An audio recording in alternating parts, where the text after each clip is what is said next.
For a decade, Elvis Andrus has provided the spark that ignited the Rangers' most successful period in their history. We've seen him grow, from a rookie who announced his big league arrival with flair, Andrus sends one in the right center field, to the veteran leader who makes the big play when it's needed most. Base hit, and that'll do it. And the Rangers have walked it off on the Royals. He is the consummate professional, but not afraid to have a little fun, too. Elvis Andrus is the heartbeat of the Rangers. Rangers baseball presented by Shiner Light Blonde. It's light done right. And how about this glorious day today? AT&T Park, the scene this afternoon for the final game of this three-game series, Rangers and Giants. There's our birthday boy, Elvis Andrus. Welcome in, everybody. Great to be with you here on the final day of Players Weekend, and it's a chance for the Rangers to win this series. I'm Dave Raymond with Tom Grieve, and if they're going to do it, they're hoping for a little more offense early in the game. And usually when Giovanni Gallardo is pitching, they get offense. They do get offense. It's helped Giovanni be 7-2 this year. The Rangers are 9-2 when he starts. The Rangers have scored 96 runs for Giovanni. That averages out to almost 9 runs a game. Coming off a very nice start against the Angels, 6 innings, 2 runs, 1 walk, and 6 strikeouts. They'll have a definite advantage today because he can hit. He's hit 12 home runs in his career. Doesn't sound like much, but his average is over 200, which is very good for a pitcher. He'll be opposed by former Ranger Derek Holland. Derek's having a nice comeback season, 3.75 ERA in 134 innings. But last year with the White Sox, the Rangers had pretty good success against him. In 2 starts, he totaled 8 innings.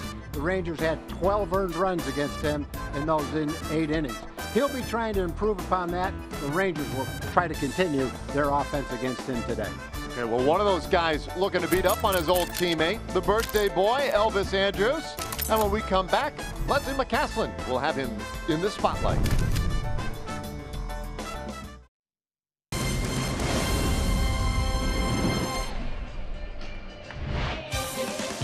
Welcome back to a beautiful day here at AT&T Park in San Francisco as the Rangers get ready for their final game today against the Giants. Well, it is a big day for Elvis Andrus as he celebrates his 30th birthday, one that he admitted is special because of the number, but he also said he always likes playing on this day because he plays well. That's why he's in our Shiner Light Blonde spotlight today. Elvis was just 20 years old when he became the Rangers starting shortstop. During their last 10 years, not only have we seen him make some incredible plays, but also have a lot of fun doing it.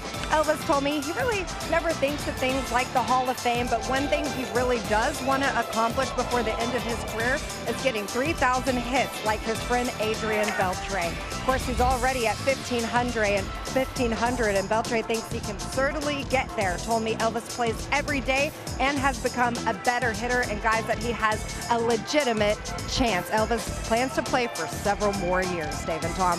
Oh yeah, he's got a long way to go, and definitely a shot to get there. As Adrian points out, a guy who plays every day. That's how you do it. You just got to show up and keep producing. All right, well, we have shown up, and we're ready for the final game of this series. Time for our Southwest Airlines starting lineup for the Rangers, 58 and 73.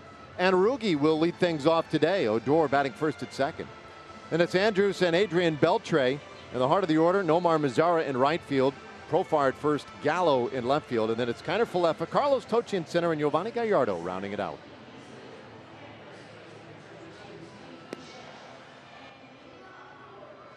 Our Shiner pitch arsenal for Derek Holland, former Rangers starting pitcher. He throws a sinking fastball 56% of the time. Slider 22% of the time, then a curveball, then a changeup. Maybe a little bit different repertoire than 6 or 7 years ago when he probably threw some four-seam fastballs and maybe more curveballs than sliders. The Giant defense is brought to us today by Jack in the Box. Hunter Pence gets the start in left field. Stephen Duggar is in center. Andrew McCutchen is in right field. In the infield, Evan Longoria, Brandon Belt on the corners, Brandon Crawford and Joe Panik up the middle. And behind the plate, Nick Hundley. All right, well, we are underway. Ball one to Rougned Odor. 66 degrees, just keeps getting warmer day by day here. 66 degrees at first pitch. Now Derek Holland, the former Ranger. And his 1-0, Odor bunts it foul to even the count at a ball and a strike. Rookie batting leadoff for the second time this year.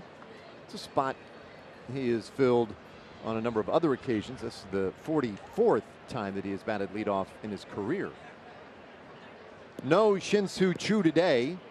Choo getting the day off, so Odor, who's been swinging a good bat, taking over that leadoff spot. 3 for 4 yesterday with a home run. You know, one of the things that makes him a good candidate for that spot as well is the on-base average, right around 350. In a hole now, 1-2. Odor gotten a piece of his foot with that foul ball. Yeah, so he'll take a moment and get himself right. And on Players Weekend, you see Odor's jersey, just saw it there a moment ago, goes by El Tipo, the guy. Because at times, certainly growing up, he was the guy. And he still is as he rolls this one near second base. The shortstop Crawford takes care of Odor, one away. Well, Derek doesn't throw a lot of changeups, but he had success with that last changeup. Looked like a fastball to Rougned. He was just a little bit out in front of it and ended up pulling that soft ground ball to the shortstop. I need to correct myself, by the way. That wasn't Crawford at all. It was Evan Longoria, who had switched to the opposite side of second base from his third base position. So technically, that's a 5-3 putout. Now Andrus, and he takes a strike from his old teammate. Elvis 0 for 3 yesterday with a walk.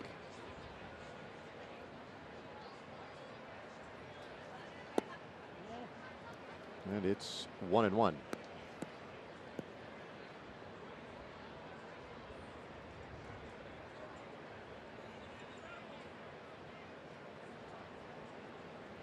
One pitch. And a swing and a miss. Holland, now 31 years old, and you see last name is his nickname, and that goes back to a game earlier this year, a national game that was broadcast. He was starting for the Giants, and you know, it happens. Sometimes a placeholder's left in there instead of the guy's actual name, and they didn't put Holland in the graphic. And so when it came up on screen, it said Derek last name, and it got a lot of attention. And you know, he likes to have a little bit of fun, so he thought he'd have some fun with that and use that as his nickname during Players Weekend as he strikes out Andrus 2 away. Well, Derek last year didn't have a very good season with the White Sox. He was 7-14 with an ERA over 6. So he did a lot of work in the offseason. He had conditioning coaches. He worked with a lot of different people. One of the people he worked with was a young pitching coach in Fort Worth named Ryan Sullins. Ryan is a disciple of Tom House, and they worked all winter long. Derek was very pleased coming into spring training that he had ironed out some mechanical problems, that he was throwing the ball better than he did last year, a little bit better velocity, better slider, and the results have definitely shown that. His ERA is 3.75 for the season, and coming into the game, he'd struck out 137 batters in 134 innings, so more than a strikeout per inning, which is a nice improvement. So he's having a very nice comeback season for the Giants, throwing the ball much like he did 6 or 7 years ago for the Rangers. Gets that one in there for a strike to Beltre. 3-1. Adrian up there with 2 outs, nobody on.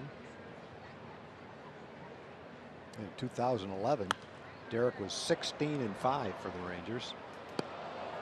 2013, he threw over 200 innings and had an ERA of 3.42. So some of those good Ranger years, Derek was one of the key guys in the rotation. Had some injuries after that. Never really regained that form until right now. Inside, and he loses Beltre. So a walk here with 2 out. Rangers have a base runner, and our Kubota power stats for Derek Holland. How about the shutouts? 8 shutouts in his time with the Rangers, and it's the most by a Rangers left-hander all time.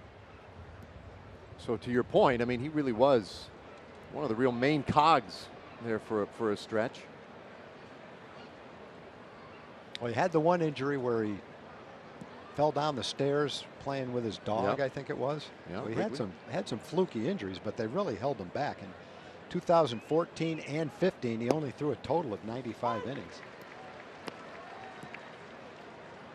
And last year, got to pitch on a fairly regular basis, but not very successful for the White Sox. And was forced to come to spring training as a non-roster player. Did that with the Giants, made the team, and now he's had a nice comeback. Well, he didn't even sign that minor league deal with the Giants until February, and you know, he was getting a little nervous. I talked to him the other day when we got to town. He said, "Yeah, I was just wanting to pitch someplace." You know, by the time he got to February, as you point out, he made the team. He's made the most starts and thrown the most innings on this Giants rotation. A little pop up left side of the infield, and that one will be handled by Crawford. The inning is done. So the Rangers leave a man. And now Yovani Gallardo, see if he can match the efforts of Holland. Here in San Francisco, no score as we go to the bottom of the first inning. Let's take a look at the Giants. Now 3 games under 500, 64 and 67. Andrew McCutchen will lead it off in right field. Joe Panik back in there today at second. And Evan Longoria playing third base, bats third. In the middle of the order, Belt, Brandon Crawford, and then Hunter Pence gets a start in left. Nick Hundley catches, Steven Duggar in center field, and the former Ranger Derek Holland rounding things out on the mound and batting ninth. All that against Yovani Gallardo. Yovani with the Rangers this year, this is his 12th start, a 7-2 record, and a 5.10 ERA in a Rangers uniform.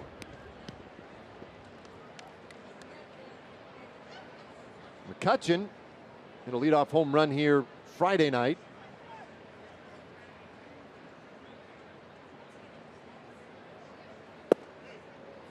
Takes a strike, 1-1. Yesterday was 1 for 4 with a double and a run scored. He had a real nice night here on Friday.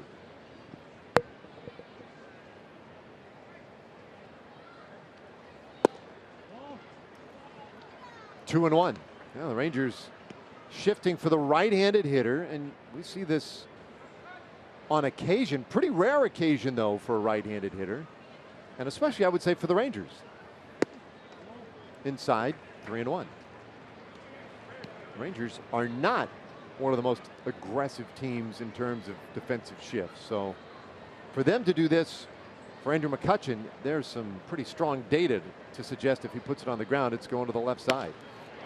Lines this one toward center field. Tochi on the run, goes into a dive and pulled that in. What a catch. Wow. When he came down, his hand got bent underneath him.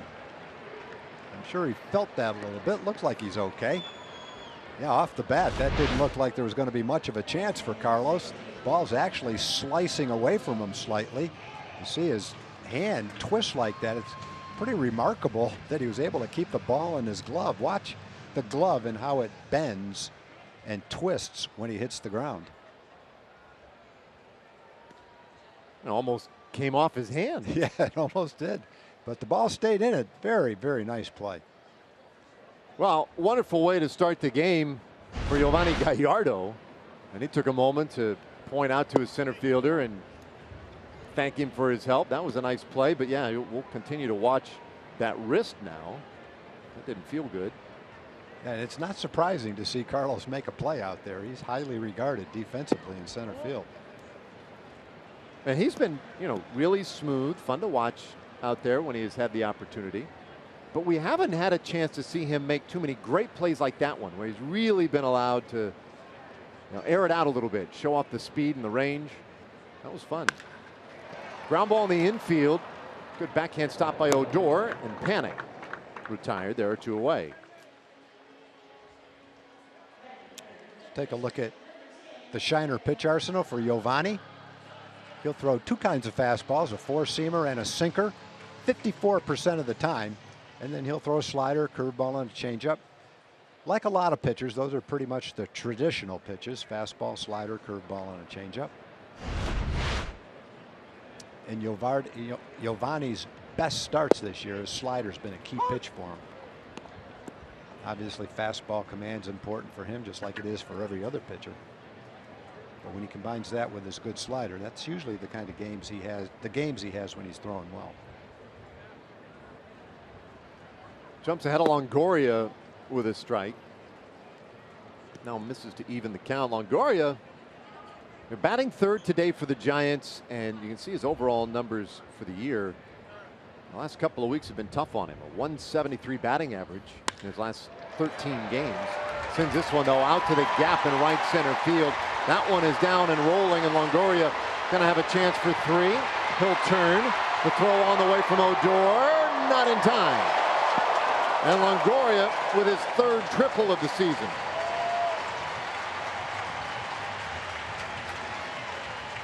If you hit the ball between the right fielder and the center fielder, and it rolls out there near the 421 sign, more often than not, it's going to be a triple. And with 2 outs, he's not going to try for a triple unless he knows he can get to third base. And once that ball rolls like that up against the wall, it's going to be a triple. It's not going to kick back to the outfielder. You have to go all the way to the wall to get it. And then that makes for a long cutoff throw for the second baseman to get the ball to third base. I would call it Triples Alley out there in right center field, for obvious reason, as Brandon Belt takes a strike.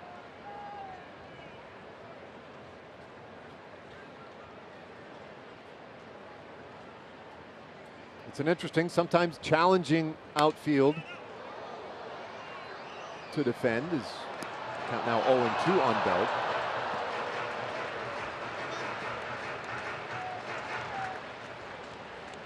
Yeah, those archways, you can get some pretty random caroms when the ball goes into those areas.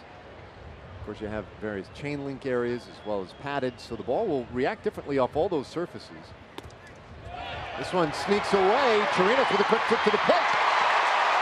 Kind of clever, rather, but not in time. And so that one allows Longoria to score, and the Giants get the first run once again today.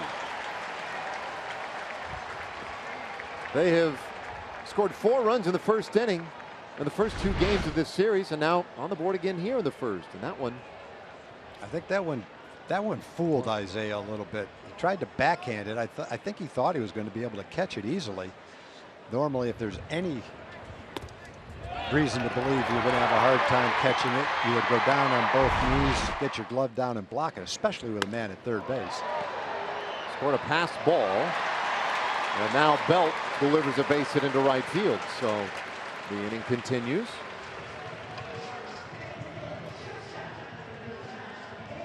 Rangers defense is delivered to you by the Texas Department of Transportation. Joey Gallo back in the lineup in left field. We've seen Carlos Tocci make a nice play in center field. Nomar is in right field. Adrian Beltre gets the start today. He's back in the lineup at third base. Elvis and Rugi up the middle. Jurickson Profar moves over from third base to first base. And behind the plate, Isaiah Kiner-Falefa. Crawford offering the first pitch and sends this one to the left side out of play. Crawford with 12 home runs for the season.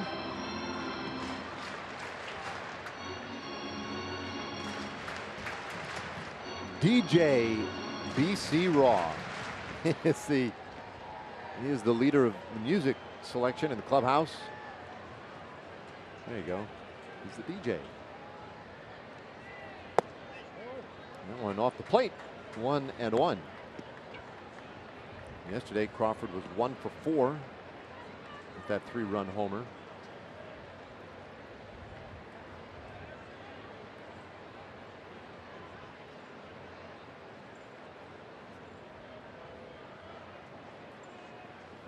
He'd kind of been in a little bit of a power drought. A home run was just the second in the last 46 games for Crawford. Span of about well over 150 at bats. And again, a guy not unlike Evan Longoria, who has struggled lately. And he takes outside 3-1. Crawford just 4 hits in his last 35 at bats, even including the game he had yesterday. That's a 114 batting average. So you have a couple of Giants who offensively have taken a turn for the worse. But they feel really good about the offense they've been able to produce the last 2 days in this series. It's just very unusual for them to score, as they have the last 2 days, 4 runs in the first inning. Yeah, there you look at the series so far. Rangers have been a little more patient in getting their runs. Giants real aggressive these last couple of days.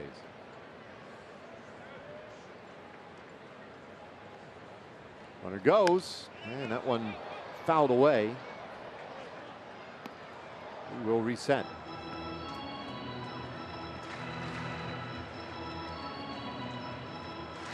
We talked about this a little bit on Friday. This is a Giants team that went into the offseason with higher expectations than what they have actually been able to accomplish this year. 8 games back of Arizona. 3-2 pitch, bouncer, first base, and that one grabbed cleanly down there by Profar. He'll go to the bag and in the inning. So the Giants will have to settle for just 1 run in the first inning this afternoon. We go to inning number 2. And when we head home after this ball game tonight, we'll start a 2-game series Tuesday night. Tuesday and Wednesday, Dodgers in town. Interleague play. Great seats still available. Go to TexasRangers.com. Get those tickets and come out and see us Tuesday night. Holland gets that first pitch right in there for strike 1 here in the second inning. It's Jurickson Profar, Joey Gallo, and Isaiah Kiner-Falefa.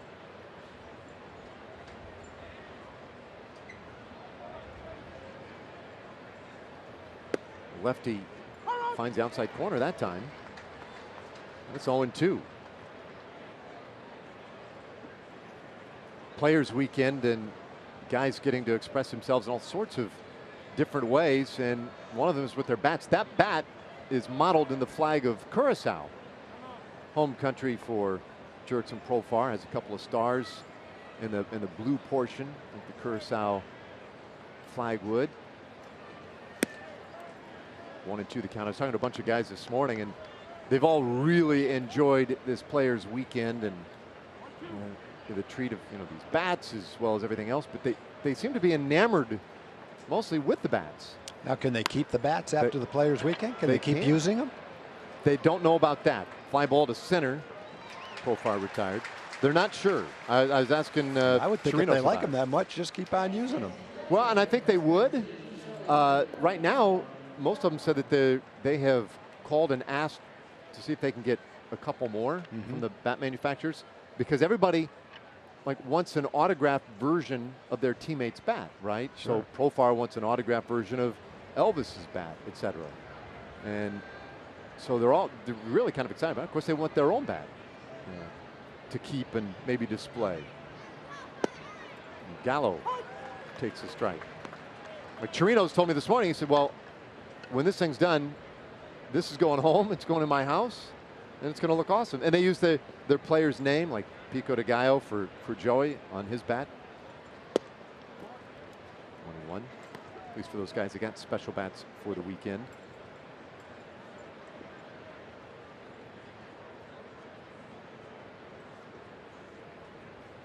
One pitch, and that one off the handle, rolled down to first, and Gallo is the second out of the inning. Well, Derek definitely throwing the ball well. Not a large increase in velocity from what we remember toward, he threw 94 to 96 when he first got to the big leagues. Dropped down more in the 92-mile-an-hour range after that. And that seems to be about where he is right now. But he's had good command with it early in the game, and his slider has been a notch better than I remember it.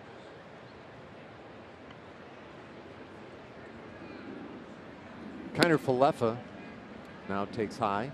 So I guess that work he did in the offseason paid off. Definitely.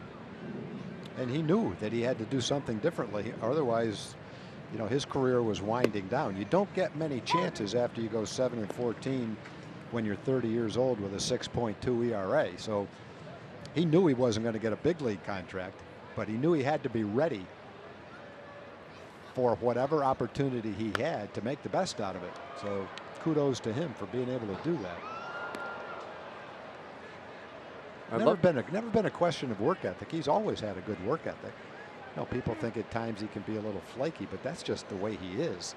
But as far as preparing himself and working, he's always been that way. Well, he strikes out Kiner Falefa looking, and it's a 1-2-3 second inning for Derek Holland. 1.5 in so far. Giants lead it 1-0. It's our next Texas Chili Company Dollar Hot Dog Night, and tickets are available at TexasRangers.com or by calling 972-RANGERS. Interleague Baseball, Dollar Hot Dogs, can't beat it. Well, bottom of the second. And Hunter Pence. He takes a pretty healthy rip. And comes up empty against Gallardo there, 0-1.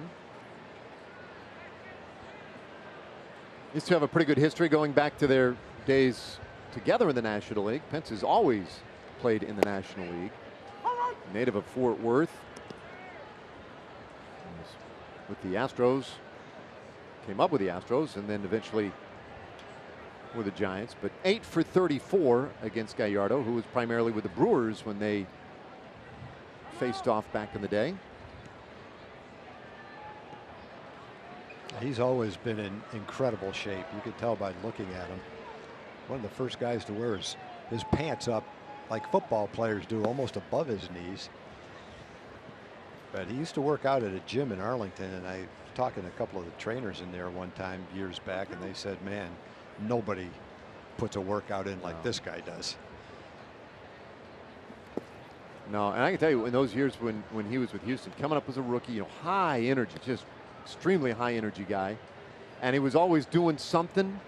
Like you're talking about working, he would try the craziest oddball things to get better, right? He was reading books all the time, doing these weird drills, and guys used to kind of laugh at him a little bit.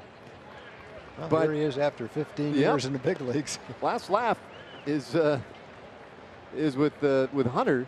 He had this thing he strung up to his locker, these 2 strings, and he would lean way back and put a little ball or something up at the top, and it would slide down, and I don't know what he was doing. It was something with his vision he had read in a book, and he, you know, always coming up with something. Yeah, I like guys that'll try something different to get better.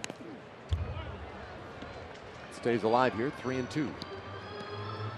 Well, we mentioned this the first day, but everybody mentioned, you know, when he signed his contract, he went to UTA, but he was kind of an unorthodox looking player. He has a funky throwing motion, not a traditional looking batting style, but it works for him. And the reason it works for him and has worked so well is because of the kind of athlete he is.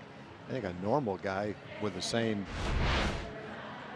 swing and the same way of throwing might not have the same success, but he makes it work. He forces it to work because of the kind of athlete he's been. Well, he strikes out here to start the second. And it brings up Nick Hundley. Hundley had to start yesterday behind the plate. And we said then that it's likely going to be his job going down the stretch. There was a roster move today by the Giants. Buster Posey officially placed on the 10-day disabled list. He is headed off to Vail, Colorado for surgery tomorrow on his hip. And they also recalled Aramis Garcia, a catcher from AAA Sacramento, who will be looking for his big league debut. And so that's how they figure out the catcher spot. So it'll be Hundley and Garcia going forward for the Giants. And that's a big loss for them. They're not going to win the division this year. They're comfortable with that reality. Not going to get in via the wild card. They get it. And so it was time. And so they'll get Posey, hopefully get him back by April next year is the idea.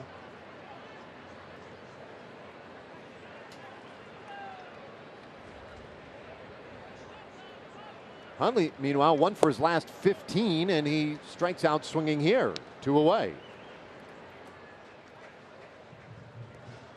I'll give us a moment now for a word from our friends at Southwest Kia. At Southwest Kia, we've made car buying easy. $250 down delivers, monthly payments $250 a month or less. SouthwestKia.com. Back-to-back strikeouts for Gallardo, and now he will face the 8th place hitter, Steven Duggar. Duggar yesterday, another multi-hit game. He's had 2 hits in each of the first 2 games of this series, so he's been pretty good. Speedy, athletic center fielder.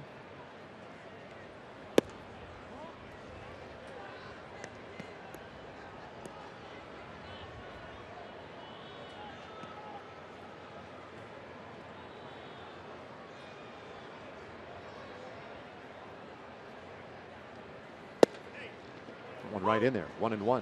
So Gallardo bouncing back a little bit. Got the first 2 outs quickly in the first inning before Longoria tripled, scored on a pass ball, and then Brandon Belt had a base hit. Broken bat roller, first base, Profar. Go to the bag himself, and the inning is done. So a good second for Gallardo. And we'll head to the third, 1-0.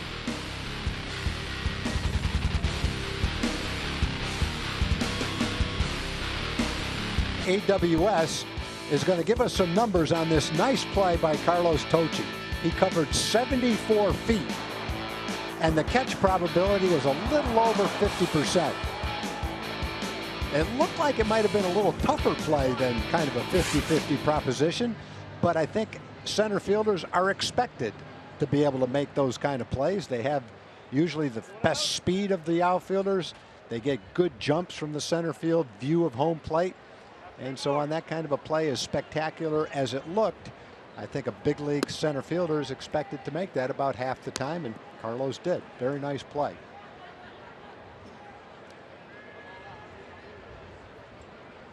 Well, it was a good lift in that first inning, I think, for Gallardo. Now we'll see if he can help out on the offensive side.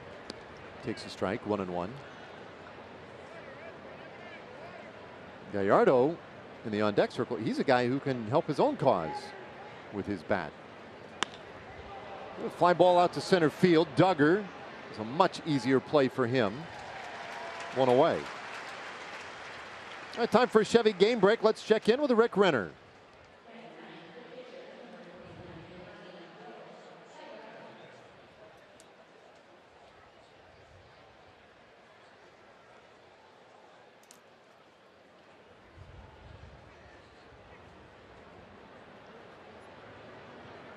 All right, thanks, Rick. So Oakland trying to keep pace. You're a game and a half back of Houston coming into play today as Gallardo takes a strike. Mentioned Gallardo can hit. It's his first chance at the plate this year, but there are his career numbers. 12 home runs in his career. He also has over 20 doubles. Hits this ball hard on the ground to the right side. Panic backing up for it. Throws him out, 2 away. All right, back to the top of the order for Rugi. He is our TXU Energy power player to watch. You just have to trust me on that one. Odor, 0 for 1, grounded out in the first. Proof. Last 6 at-bats in this series. How about that? 4 hits, 2 home runs. It's pretty much been the Ranger offense right there. Been. Yeah. Yeah, that's the good news for him, bad news for the Rangers. Rangers had the great comeback 2 days ago and almost had another one yesterday when Rugi hit that 3-run homer to make it 5-3. Gave the Rangers a chance, and they actually had the men on base in the 9th inning. Carlos Perez pinch hitting with a couple of men on. They'd actually moved from first and second to second and third. And he got a good pitch to hit and had a good swing. Just got underneath it. He was right on that pitch. Just popped it up. Otherwise, who knows what might have happened. Yeah, the last 2 games have been really fun. Rangers have made them very interesting at the end. Swing and a miss, and Odor in a hole 0-2. It was uncanny, some of the similarities in yesterday's game with what we saw on Friday. The error leading to the Odor home run both days late. The 4-run first inning by the Giants in both games, and then the bullpen a little shaky. And there was a moment in yesterday's game where I was just fully convinced it was going to play out exactly like it had the night before. Sure looked like it. Inside, it's 2-2 on Odor. You can tell Derek's plan against the lefties is to pound the fastball in, try to jam them. That's what he did to Mazzara, and then get them to maybe chase the slider away. But pretty successful with his location with his fastball to the left-hand hitters. On the season, left-hand hitters are only hitting 181 against him. That's a pretty good combination, lefty to lefty, if you can run your fastball in on the fist and throw that slider away. Doesn't work too bad from a righty to a righty either. 2-2. And another foul straight back. So Friday night, this was in the 9th inning. One pitch after the error kept the inning going, and that one tied the game. A splash hit for Odor, and then yesterday, this one in the 7th inning, again following an error, and an impressive blast to make it a 2-run game. It's been a great series for Odor, and he's now worked the count full. There's something about a left-hander hitting a home run in this ballpark too that is particularly fun. Heading out there to McCovey Cove. 3-2. That's pulled foul. So that splash hit he had in Friday's game, that was the second one by a Rangers hitter. You got to go back a few years, 2012. Mitch Moreland did it. But there have only been 4 splash hits by American League opponents in this ballpark's history. So the Rangers have 2 of them. Wow. Well, the one he hit on Friday, if one of the kayakers got in the way of that one, that might have caused some damage. Good at bat right there by Ruge. Worked the walk.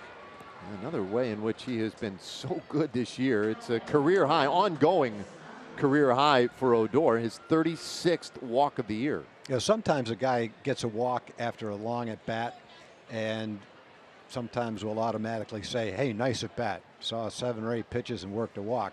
And then you go back and look at the pitches, and 4 of them were right down the middle of the plate, and the guy had 4 great pitches to hit and fouled them all off. Well, you know, the walk is nice, but is that a great at bat if you 4 times missed a pitch right down the middle? Well, this ball hit down the left field line. That could be trouble. It gets down, and it gets past Pence. Odor got a good start. He's around third. He'll score without a throw. And so Andrus, with a 2-out double, ties this game at 1.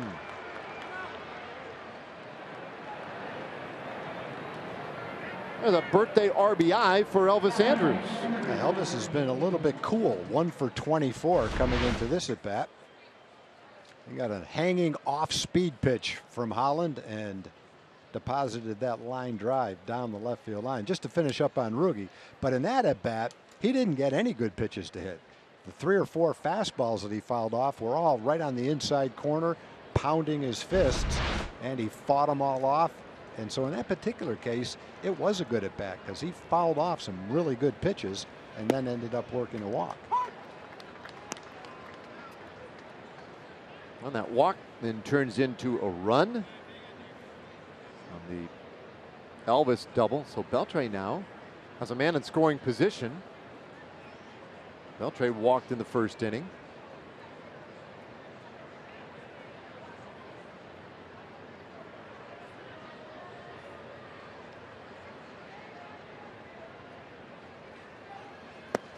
Way inside, 1-1. Talking to Holland on Friday when we got here to open the series, and you know, he looked across the diamond and saw the faces coming out of the dugout, and he marveled, you know, thinking back to 2010 when these 2 teams met in the World Series, and was trying to figure out, geez, how many guys from that World Series team in 2010 are still with the ball club, right? That he would have shared those memories with, and there aren't that many. Even Beltre came the next year in 2011. Right. That's right. They spent a lot of years together as teammates, but not a part of that 2010 World Series team. He looks back at one of the guys, though, Elvis Andrus out there at second. 3-1. And that's been part of the fun of this series too. The various crossovers, guys who had been with one team are now with the other. I think of Matt Moore and Corey Guerin on the Rangers side. Beltre shanks this one foul, and it's a full count.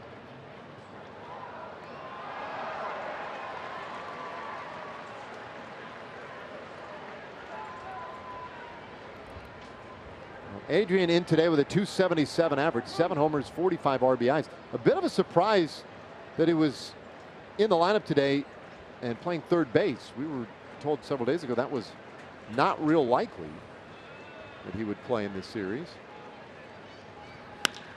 Bouncer in the hole, it's short. Diving stop, Crawford. He'll throw across to first, and Beltre, not quite at full strength with the leg, could not beat that out. But that is also a great play by Crawford. Well, Rangers get on the scoreboard. Elvis Andrus with a birthday RBI, and we're tied at 1.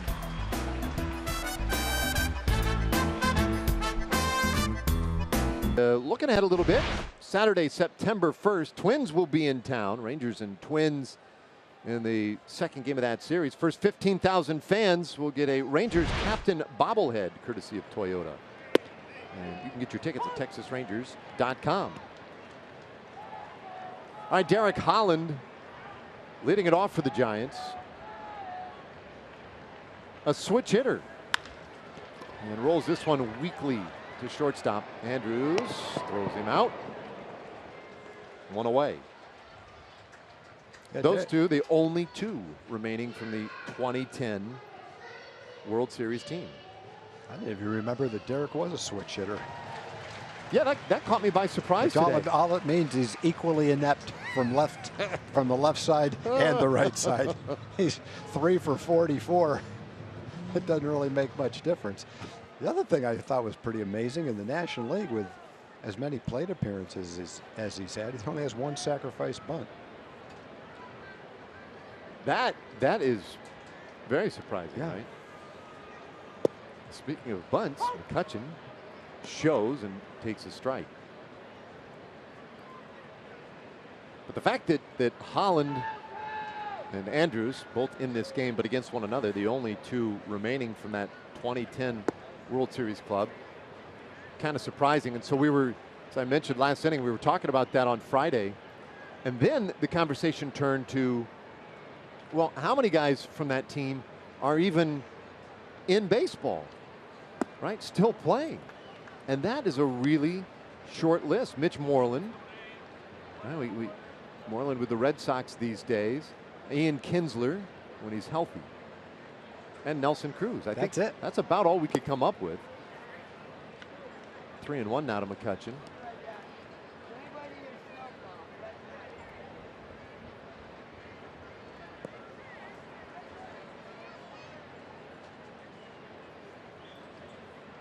Anyway, it wasn't a real scientific thing. I mean, we were just kind of chewing the fat, but 3-1 pitch, and that misses ball 4. So McCutchen is aboard with some pretty good speed.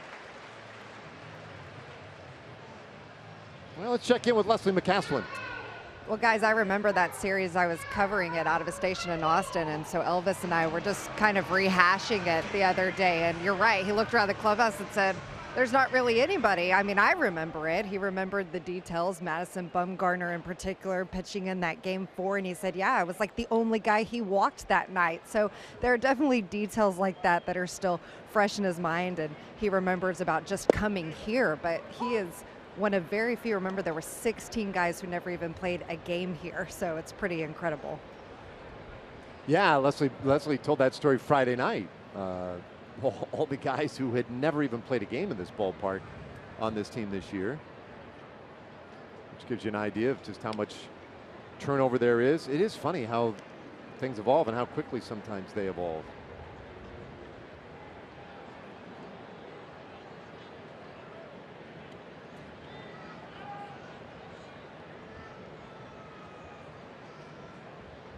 Gallardo's 1-strike pitch, and Panik fouls it back for strike 2. Panik did not play yesterday, and he was kind of a central figure And the Rangers come back on Friday night. He is the one who, at second base, booted the ball that opened the door for Odor to hit the homer. And so the next day, Panik was not in the lineup, and Darno got the start at second base instead. This one is outside, 1-2. It's been kind of a year of frustration for Joe Panik. 2 years ago, a Gold Glover. Maybe a slight step back last year, and then this year, and they average at 250, only 4 home runs. And he takes strike 3 called. Third strikeout of the game for Gallardo, and there are 2 away. That looked like a fastball. It was a fastball, and it was right in the center of the plate, right at the bottom of the strike zone. Oh, good fastball. Yo's had a good fastball today, 92, 93 miles an hour. Our colleagues in the truck have come up with another player from that team. Okay. Tommy Hunter pitched on that team. He's still active. Who's he with, the Phillies? That's a good question. I think he's with the Phillies. Tommy Big Game Hunter, we used to call him. I'll never forget the game he started against Tampa Bay. Day game in Arlington. It's 100 degrees outside. He was just a kid. Big, strong kid. His face was as red as a lobster. He pitched 9 innings in that game. Won the game. Longoria rolls out to shortstop, and that will end the inning. Giants leave a man. We played 3, tied at 1. 1, Texas 1, and now it's time for Cricket Smile. Let's take a look at this attempt to break up a double play by Andrew McCutchen. That's got a little Adrian Beltre in it right there. Now the inning's over. There's no double play, but McCutchen's just having a little bit of fun. That even made Elvis smile. You're trying to steal one away from Adrian Beltre right there. That is awesome. Line drive out to left field. That one pulled in by Hunter Pence. So Mazzara out to start the 4th inning. I wish more players would do stuff like that. It's harmless. Yeah.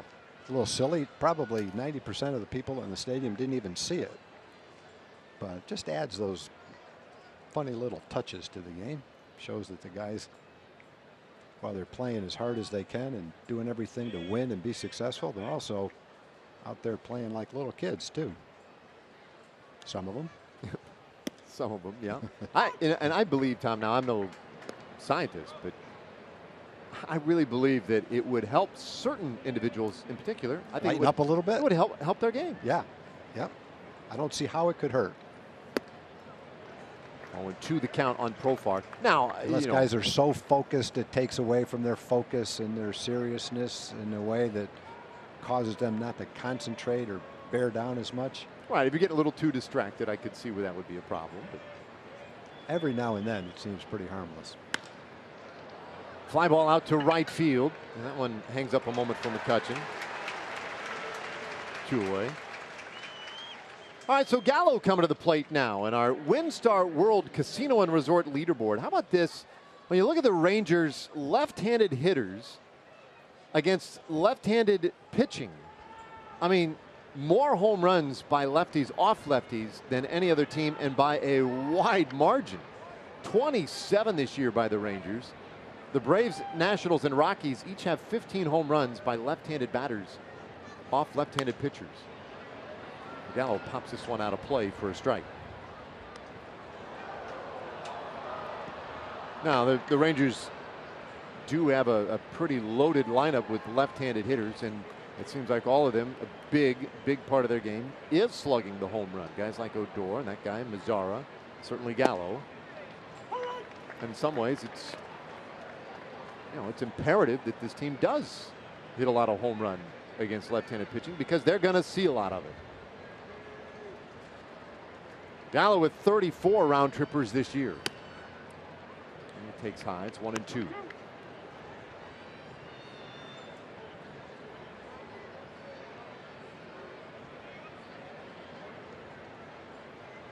Big shift on the infield. Not a surprise for Joey. And that'll leave leaving the count at 2 balls and 2 strikes. And there's a lot of room on the left side of the infield, but that's a look he has seen a lot this year.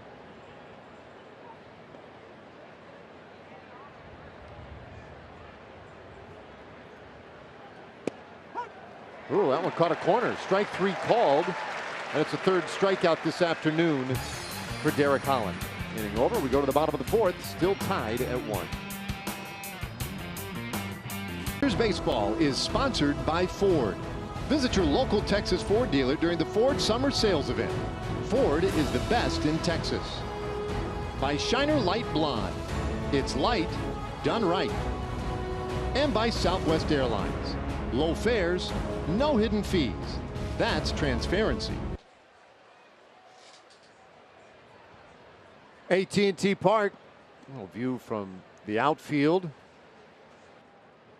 Brandon Belt leading things off here for the Giants. Rolls one out into right field, and right there for it was Odor, one away.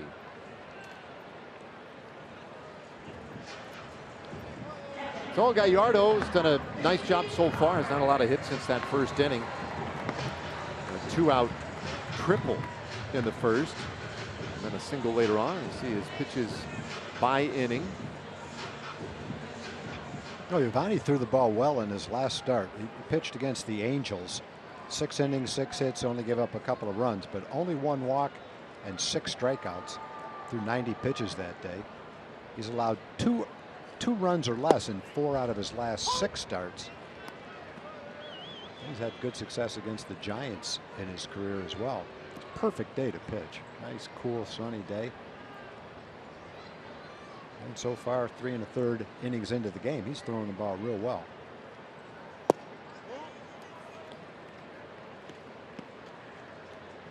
One and one to Crawford. Grounded out in the first inning.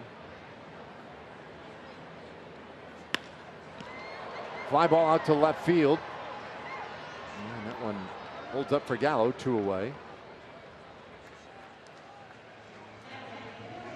Well, looking ahead, Tuesday night, Rangers and Dodgers open a game of that quick 2-game series. First 15,000 fans are going to get a Robinson Chirinos removable mask bobblehead, courtesy of StubHub. Tickets are available at TexasRangers.com or by calling 972-RANGERS. And those will be interesting games against the Dodgers team right now. 2.5 out in the division. And there's a soft line drive into left field by Pence. He is on with a 2-out single.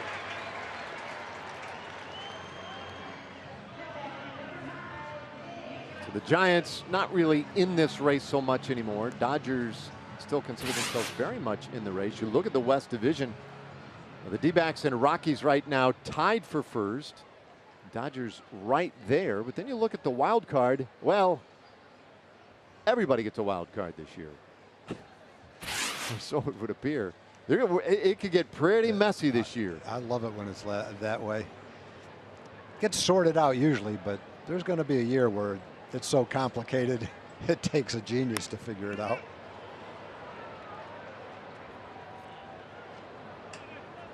You could have a lot of different tiebreaker scenarios and play-ins to get to the 1-game playoff. I remember one year, it was probably a little far-fetched, but we were talking about a game at the end of the season. We were saying they're just going to have to bring 3 teams into one city and have a round robin. I love that idea. I love that. That would be so much fun. Jim Cott was suggesting that earlier this year. Jim Cott, the great should-be Hall of Fame pitcher. Early in the season, right, we're having so many snowouts and stuff. He's like, all right, it's time. Let's just find a dome stadium somewhere, bring everybody in. It's just like a baseball, extravaganza. A jamboree, I think, was the word that he had used. Yeah, and it's probably not that bad an idea. Get the games in. If you've ever been to the NCAA tournament, college basketball, and gone to one of the regional sites or something where they have a handful of games on a Thursday and then several more on a Saturday, it's a blast. Yeah. And a baseball version of that would be a hoot, man. I don't know how the economics of it would work out. Probably not favorably for most of the teams, and that's going to probably keep it from happening. But I'll guarantee the players would like it. Yeah. That would be a blast. 1-2 to Nick Hundley. Well, I think the fans that were able to be there and in attendance would love it too. Yeah. But yeah, it would be a logistical nightmare.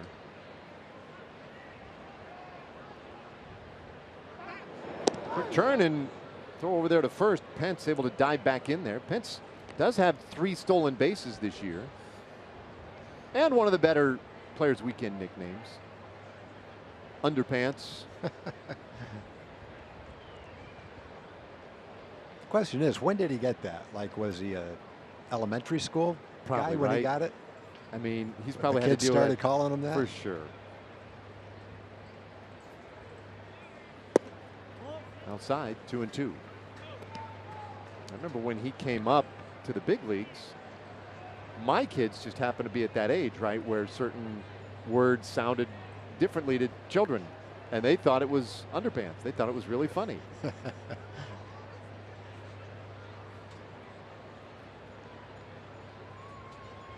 2-2 pitch. And Hundley would not chase that breaking ball. It's a full count. Now, Hundley struck out in the second inning. He's 0 for 1. Giants got their run in the first. Rangers got their run in the third.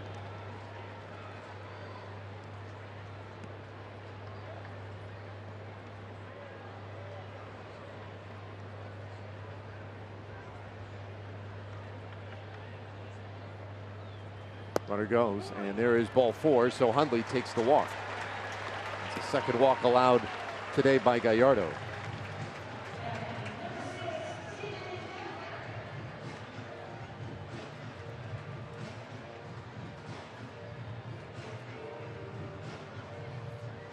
All right, now the 8th place hitter, Steven Duggar.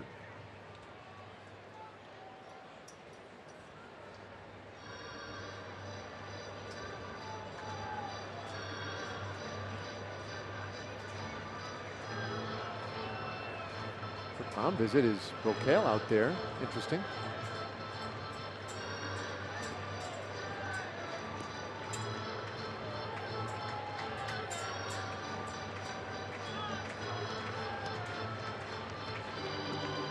It's a little bit like the first inning when Gallardo got 2 outs quickly, but then the triple, the pass ball, and the single netted the first run. Here we got 2 quick outs, but Pence with a single. He's at second. Hundley in the near screen at first after the walk. And that one is outside to Duggar. Now, could that mound visit have been in the vein of, well, look, Duggar had 2 hits yesterday, 2 hits the day before. It's not a huge threat, but let's not, overthink it with the pitcher Derek Holland waiting on deck.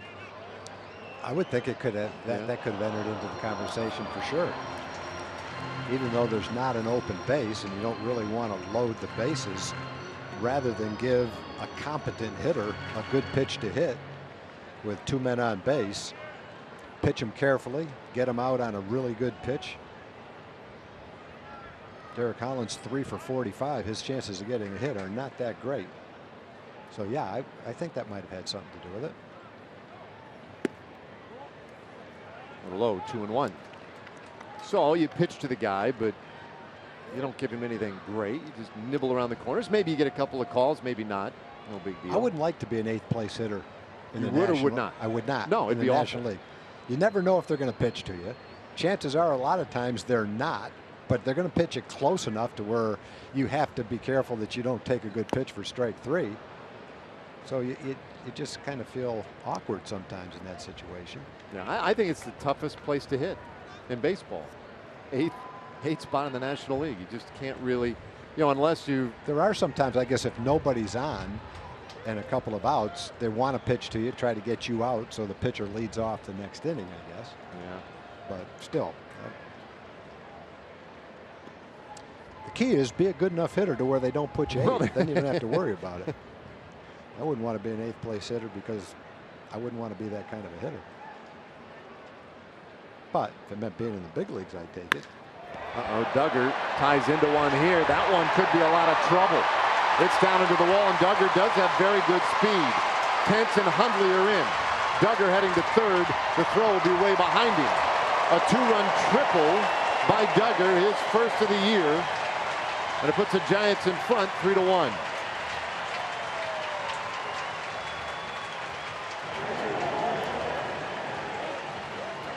Well, that's kind of what we were talking about there.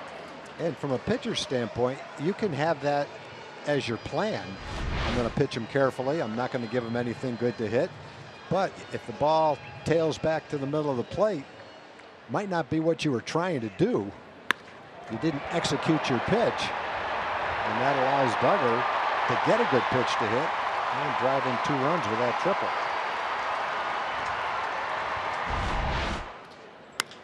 The plan only works if you execute the plan. Yeah, that is the big part of it. Holland eventually does ground out to second base. The inning is done, but the Giants pick up 2, and they take a 3-1 lead to the 5th inning. There is another game that a couple of the players will be paying attention to today, and that is the Little League World Series Championship. Hawaii taking on South Korea, and of course that's Isaiah Kiner-Falefa and Shin-Soo Choo. Isaiah told me earlier, you know, this is such a big deal because check this out, only 4 players currently in Major League Baseball that are from Hawaii or from South Korea, and he said for these kids to see the opportunity that baseball offers and how far it can take you is so big that they know now they can benefit from this experience. It's huge for their future. Now, guys, I also asked them if the 2 of them had a friendly wager. Isaiah said, I can't afford Choo's bets. There'll just be a lot of trash talk. Dave? Seems wise. See, he's not just a young, good ball player. He's a little wise beyond his years. He knows there's more zeros in Choo's contract. Yep. And he has, you know, that has been one of the interesting things about seeing his personality this year is that wisdom that he exudes at such a young age. But that's pretty clever, pretty smart. And he'll start things off here in the 5th inning. Suddenly the Rangers down by 2. 7, 8, and 9 hitters coming to the plate here against Derek Holland, and he misses high with ball 1. Well, right about now, Isaiah may be wishing he put a little money on this. Hawaii's ahead, 3-0. 1-0 pitch. And that breaking ball has been working pretty well so far today for Holland. 3 strikeouts, a couple of walks, but he's allowed just 1 hit. I mentioned earlier the left-hander, former Ranger, originally drafted by Texas in the 25th round back in 2006. Played his first 8 big league seasons with the Rangers, and he gets Kiner-Falefa to hit one right to second base. Panic throws him out, 1 away. Time now for a word from our friends at Kia. When you're America's Best Value, you don't need fancy uniforms. How'd you know it was clip-on? 1 away, and now Holland to work against Carlos Tocci.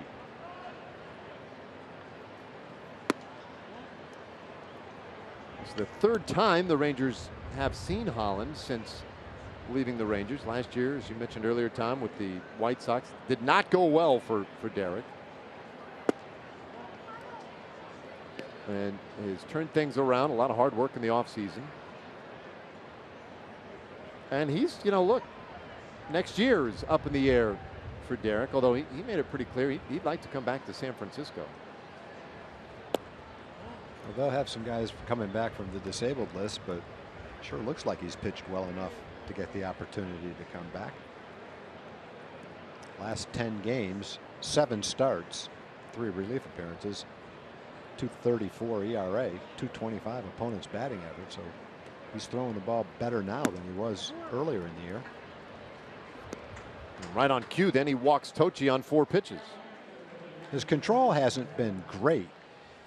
He's walked coming into the game 49 in 134 innings. He's walked 3 so far in this game, so he's up to 52 walks, which is not alarming, but more than I think you'd like to see.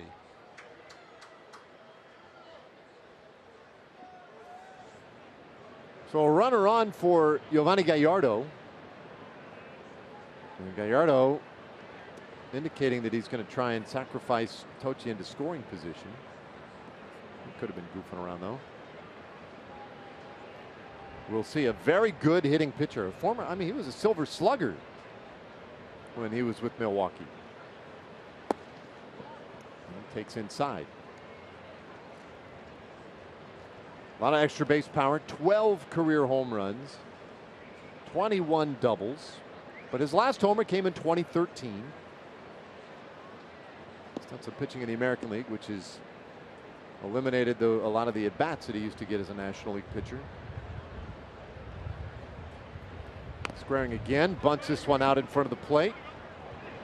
Belt will pick it up and throws him out. So the sacrifice, a good one, moves Tochi out to second base. He's not only a good hitter, looks like he's a good bunter too. Yeah, had well, that's his 37th career sacrifice. So yeah, does a lot of things well up at the plate. Well, here's a guy who's been driving in the runs. Odor 0 for 1 with a walk and a run scored. Enjoying a career month this August. It's not over yet. And fouls this one back behind the plate.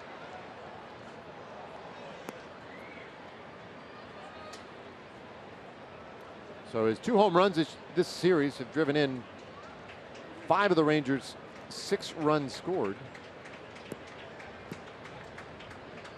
That was prior to today's game. But in August, he's closing in on 30 RBIs. Just for the month. So a huge month for him. Pop up though on the right side of the infield, and that's not going to get it done. Belt right there for it. Rangers leave another man in scoring position. We're halfway there this afternoon. 3-1 San Francisco. Now, Texas Football Days presented by Jack in the Box. It's a gridiron celebration. We go beyond the teams and the games. It's about the people and personalities under the helmets and those that cheer them on. It's about camaraderie, community, tradition. As you know, football in Texas is unique.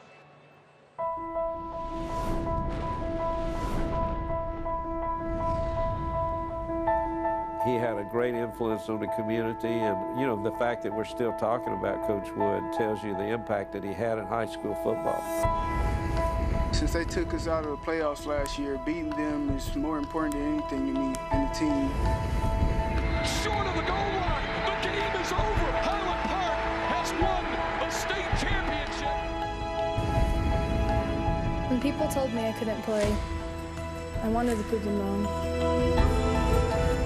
I never really expected to be back here. We had just won state championship in the fall of 2004, and so in the spring of 2005, when I found out I had MS. I grew up in Coppell, Texas. All I ever wanted to do was play high school football, and then it started elevating into college and then eventually pros, and so it just kept on going along with the ride.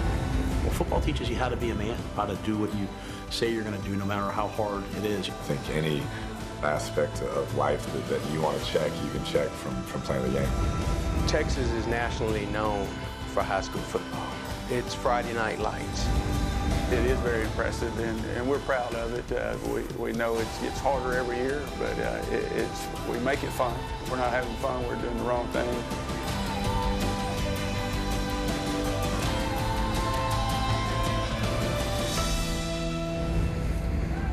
That'll get you pumped up. Tune in Friday or log on to foxsportssouthwest.com for more. That's cool. Yeah, and I certainly can't pretend to be an expert on Texas football. I grew up in Massachusetts, so what do I know about it? But I just know that from reading, from watching, my kids all went to high school in Arlington, so I've been to a lot of high school games. It's almost impossible to describe it to people that have never seen it. Our big game in Massachusetts might have drawn 2,500 people, and it was important to the city, and it was fun. But to go back home and then try to describe what it's like here, you almost feel like you're exaggerating when you talk about the Allen High School band that has 800 plus people on the field at one time. They just don't believe it. And you see what it means to the tiny towns that closed down and everybody in town comes out to the game. The Friday night lights aspect of it, all the way up to the 6A games for a state championship that's got 50 or 60,000 people at it. It's just remarkable. Whether you're involved in it with kids that play or you just like to go out and watch it, it's really something you have to see for yourself to have any idea what it's really like. Spectacle sometimes sounds like it carries negative connotations, but I mean it kind of is a spectacle. Yeah, it is. It is amazing. 3-2 to McCutcheon, and he takes ball 4. Well, lead man aboard for the Giants. Time for a Chevy game break. And another guy who knows a little bit about Texas football. Here's Rick Renner.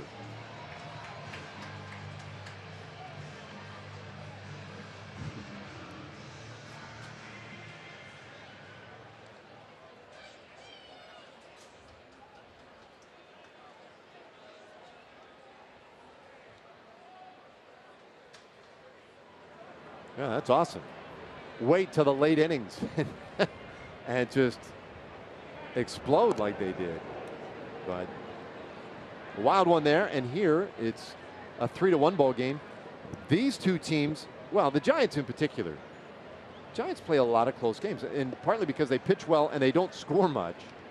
They played 71 games this year that have been decided by 1 or 2 runs. Most of any major league team. Yeah, Pochi, I don't know how he deals with it. I was reading what he said in the paper. He said that's just who we are. Doesn't matter how big our lead is or what the score is. It's going to be a close game at the end. That's just kind of who we are. But they pitch well, they hit poorly, and it results in a lot of close games.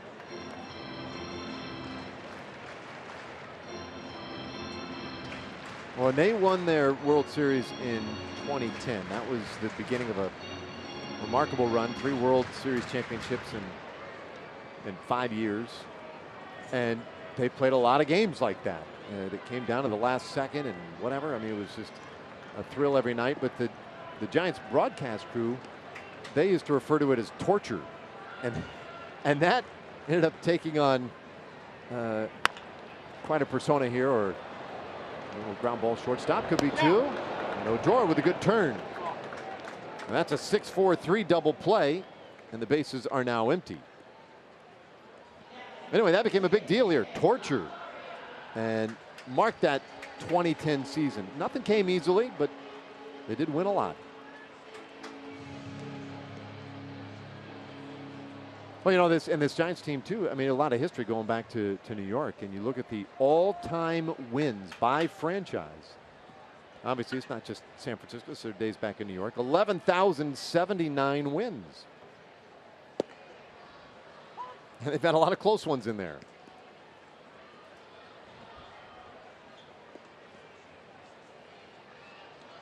A history-rich franchise here in San Francisco.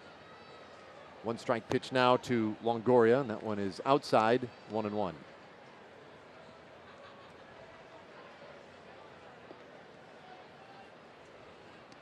They took the lead last inning. It was a 2-out, 2-run triple by Steven Duggar.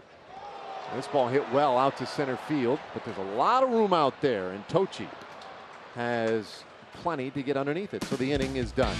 Well, let's go to the 6th inning. Giants still lead the Rangers by 2. Low fares, no hidden fees. That's transparency. And by Shiner Light Blonde. It's light done right. Well, if you squint really hard, you can see us off there in the distance from the other side of that skyline. Yep, here we are, 3-1. Top of the 6th inning. AT&T Park. Derek Holland looking good today, and he spins that one past Andrews for a strike. Elvis 1 for 2.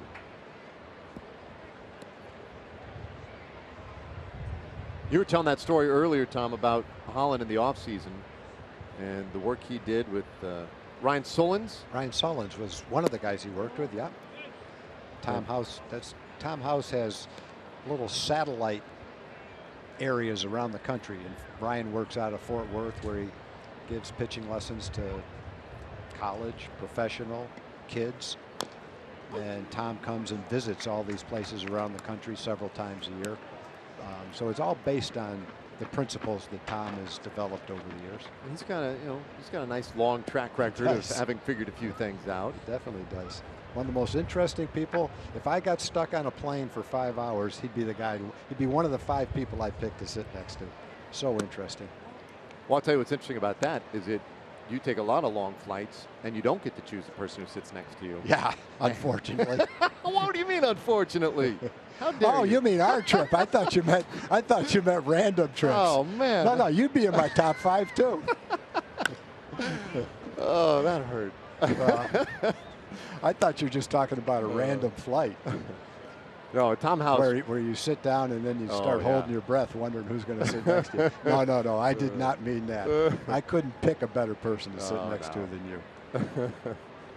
Oh. Holland, though, I mean, it's cool. I really like to see guys do this. And so when you mentioned that earlier, because I didn't know that he had done that this offseason. It reminded me of the story I read earlier this year about Adam Ottavino, the Rockies. Yeah. Did you see this thing on Fangraphs? That's one where he went to the camp up north and added miles per hour. He bought $30,000 worth of equipment, got a little storefront in Manhattan, and basically created his own lab. Wow. And he went in there every single day, and he would take the baseball and he would work a new grip, and he would record all the data, the spin rates, the arm slot, all this stuff.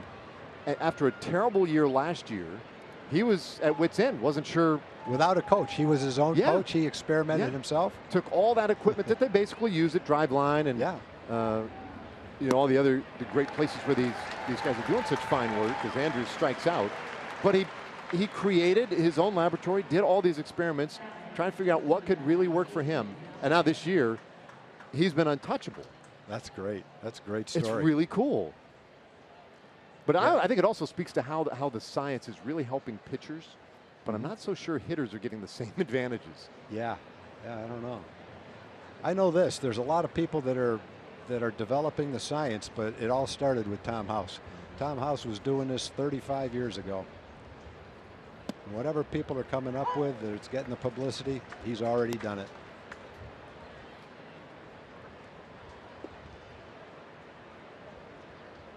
Beltre 0 for 1. He walked in the first inning. And they play him straight away on the infield. When Adrian today went into the clubhouse, and we had already learned that he was going to be in the lineup today. And as I walked around the corner going toward Banny's office, here comes Chu. And he stops, looks at the lineup card, starts laughing. He goes around the corner the opposite direction, looks to Beltre's locker, just stares at him and starts laughing. He says, "You're playing third? I could play third base. You're playing third base today?" Chu said that? Busting his chops. Old fella's working through some hamstring issues, but so Chu apparently thinking he's compromised. I'll guarantee you Shin-Soo would never have said something like that before he got into baseball. He's too nice a person. But he's been in baseball long enough, and he's probably taken that from all his teammates to where now he's resorted to dishing it out himself. Of course, and he's got a day off today, so a lot easier to talk trash. Fly ball out there to right field. And McCutcheon tucks it away. 2 gone. Well, let's check in again with Leslie. Well, guys, we talked to Adrian before the game just to check in, see how he's feeling, because you guys mentioned earlier, it was not planned for him to play on defense this entire series or even this whole trip. And he basically said, well, I told him I was good. I went through everything that I needed to out here to show that I could do it, and I wanted to play. And he was asked because of boredom or because you're actually ready. He said both. Yeah. Well, I saw him out early yesterday taking ground balls. I thought, well, that's interesting. Maybe he's thinking he can find his way in the order. You can't. Now, it's one thing when he can DH and stay part of the game, but when he has to come to a National League park and just feel healthy and sit there and watch, it probably was more than he could take. Zara foul tips one, and it's 1-1. Well, you figure we had the off day on Thursday, and then didn't play Friday and Saturday. And for a guy like Beltre, I mean, that's just not going to sit well. It's like a caged tiger. Now Mazara has popped up to short today. He's also lined out to left. And that one a little tight. And that got a piece of him. I think that hit 2 people. Yeah, I think it got a piece of him, and then it struck Hundley. Just enough of a deflection, right? Right. The catcher goes to catch the ball, and it deflects off the hitter and misses his glove, and then he's kind of defenseless.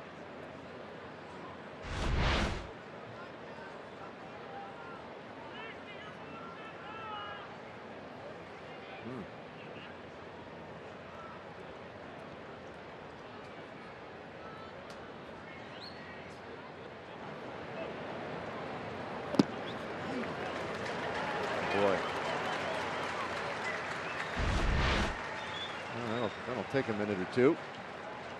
He's going to be okay. Whew. Steve Buechele over there at first base talking with Mazara. The other day, walking around the press area upstairs here, and ran into Ed Montague, the longtime Major League umpire. And Ed is now a supervisor of other Major League umpires. And so, anyway, said hi to Ed, and he asked about Boo. I said, oh, he's great. He's doing great. He said, did he ever tell you the story what he did to me at spring training? I said, no. So I was working the plate, and there was a play at third base. I went down there to cover it. Somebody was running in there. Ron Darling, I think, was the base runner, he said. So he was sliding into third. Montague would come out from behind the plate, race down to third base to get on top of the play and call it. But Boo caught the ball and then wanted to make a second play. And so he was going to throw across or down to the plate or whatever. Montague was about 5-6 feet away from him, and he drilled him right in the side of the head. And Montague went out cold, had to go to the hospital. And, obviously a really scary experience. And he said, Boo came and visited me in the hospital that night. Wow. And spent a lot of time with me that night just to make sure I was okay. He felt terrible. Sees him a couple years later. And Boo, first thing he does, he goes up, finds Ed Montague. Hey, you all right? And he says, oh, no, I'm fine. See, I'm good. He's like, did have a bout with vertigo recently. And he said, I thought Steve was going to be sick. And he's like, he's so compassionate, felt so bad about it. So I asked Boo about it today, and he sat down. And when I asked him, he said, who? I said, yeah, Eddie's a wonderful man, but felt bad about that. So they reviewed whether or not that one hit Mazara, or I think it might have been whether it hit the bat. Yeah, but it's ruled that it did hit Nomar and not the bat. Kind of hard to tell. It's really hard to tell. And the call on the field was that it hit Nomar, and Bochy obviously was not happy with that and wanted to challenge it, and did not get a satisfactory answer. Yeah, there's nothing the umpires here can do about that. They put it up for review, and the review said the call stands. That's one when you review the ball that, whether it hits the batter, whether it hits the bat or the hand, whether it's a foul tip, those kind of calls, they're so hard to see. No matter how much you slow it down, it's just very difficult to tell. Well, Profar, first pitch swinging, pops this one up. Might be playable, and it is. Belt tucks it away, and just like that, one pitch later, the inning is done. We go to the bottom of the sixth. Giants still lead by 2. Now let's check out the afternoon for Giovanni Gallardo. Made a lot of good pitches today. He's going to end up pitching 5 innings as Alex Claudio is on in relief. He'll end up giving up 3 runs. Derek Holland's been a little bit better. He's gone 6 innings in this game. He's only given up the 1 run. He walked Odor. Elvis doubled him in with 2 outs in the 3rd inning. And for the most part, Derek has thrown the ball well. He's walked 3, struck out 4. He's got a good slider, mixed him up well, and he's through 6 innings, only given up 1 run. That's our Southwest player breakdown. Well, it's a 2-run game here, and Alex Claudio has checked in. 53rd appearance for the Rangers left-hander.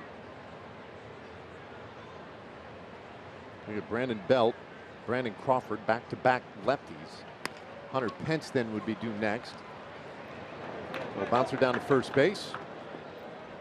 belt retired, 1 away. And so here comes Crawford, 0 for 2 today.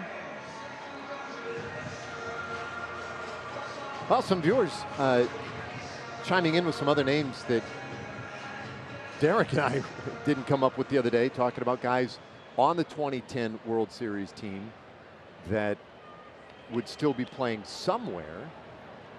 Darren O'Day, one of them. Alexi Ogando. And Alexi Ogando, he's in the minor leagues right now, but still active. So those are a couple other ones. And I can say with great confidence, I don't think I would have randomly observed those on my own. I don't think I would have gotten there. Sometimes you need a little help. I'm not good at going back and remembering things like that. I never would have been able to do it, and I sat here and watched the whole season. No balls and 2 strikes on Crawford.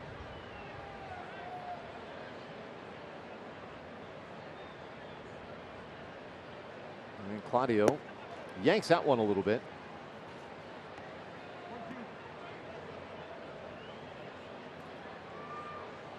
That was a good outing today for Gallardo. I thought he threw the ball pretty well. You know, maybe the big mistake was the ball that Duggar hit with the pitcher waiting on deck. This is a fly ball to center field. Tochu right there, 2 away. I don't say mistake, but costliest pitch anyway.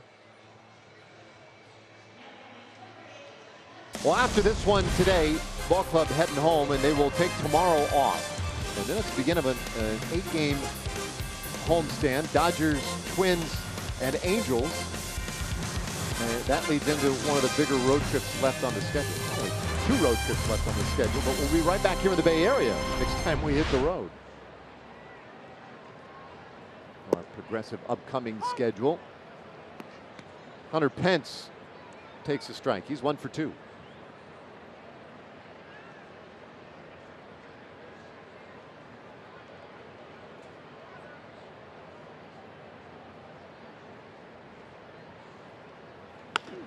This ball hit on the ground, third base, backhand pick by Beltre. Wow. First in time. You think he's okay? Oh, could you do that?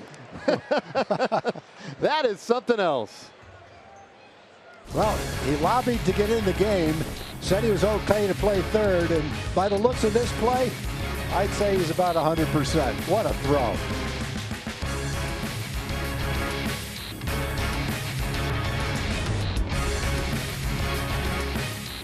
Shiner light blonde, it's light, done right.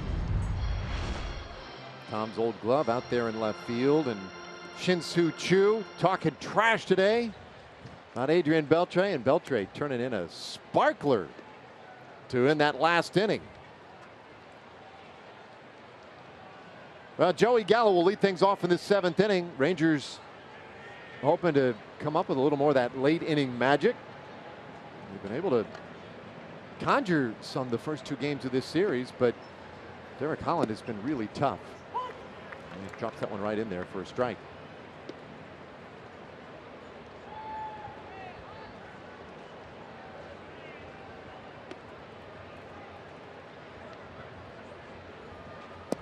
Off the plate, 1-1 the count.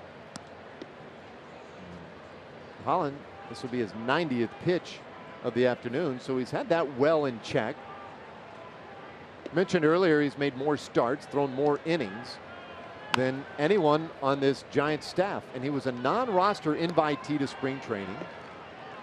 They did not know that Johnny Cueto would be limited to 9 starts, that Jeff Samardzija would only make 10 starts, and Madison Bumgarner would get hurt again this year.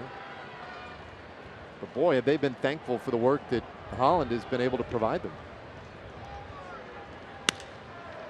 Little flare out to right field, drops in, base hit for Gallo. Yeah, that's one of those balls that Joey kind of got lucky with. Not that I would call Joey a lucky hitter, with his shift takes so many hits away from him. But if he hit that ball a little harder, it might have gone all the way to the outfielder. But he got jammed on it, and he's strong enough to hit it far enough to get over the infielder's head, who's playing way back there. but it didn't go hard enough for the outfielder, McCutcheon, to get to it. He just kind of dropped it right in front of him. There's a lot of hitters who, if they hit that same ball in the same part of the bat, would have hit it about far enough for the second baseman to catch.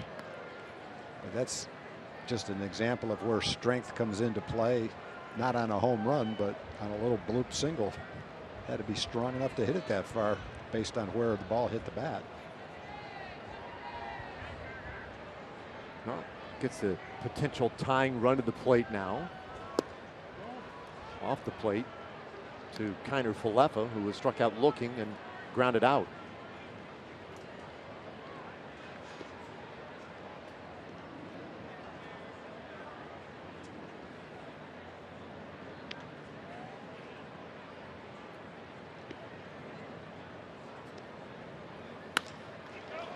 Well, this one into right field.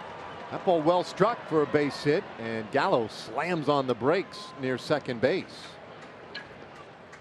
So the first 2 men on in this 7th inning. Yeah, Isaiah is very good at hitting behind the runner like that. And he's not playing every day, and he's just a young rookie player. But you could see him as the years go by, and he gets better and better, becoming the kind of hitter that could hit second in the lineup potentially and be very good at hitting behind the runner like that.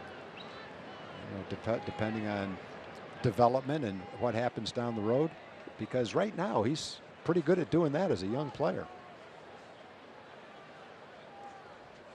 And that creates some concern for the Giants now. Our Southwest Airlines bullpen live look, Tony Watson out there loosening up, so could be that we're seeing the end of the afternoon for Derek Holland.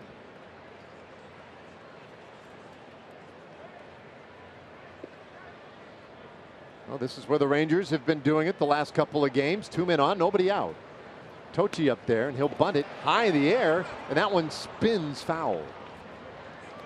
Boy, see a bunt hang up that long in the air, just usually makes it's your heart stop. Usually it's not good.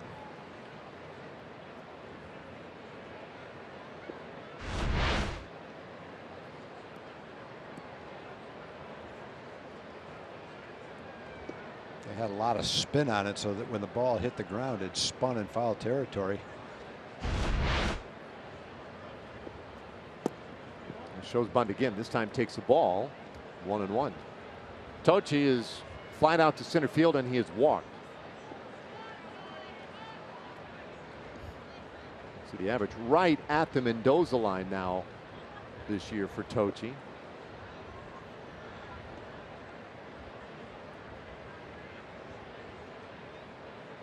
Corners are in tight. Middle of the infield at double play depth for the Giants. Again with a bunt. This one to the third base side. Holland almost dropped it, but he throws out Tochi. The sacrifice is good. Rangers get the tying runs into scoring position. 1-4 on the sacrifice. Derek didn't panic when he bobbled the ball. I'm sure he felt like he had to rush it, but he didn't rush it. He just put a little extra on the throw. Fired a 92-mile-an-hour strike to the second baseman covering first base to get that out. It could have been disastrous for him. Well, now Bochy out to the mound, so that is going to do it for Derek Holland. Our who's in, who's out pitching change, sponsored by In-N-Out Burger. Holland is out. What a great effort by the left-hander this afternoon. And Tony Watson coming on for the Giants.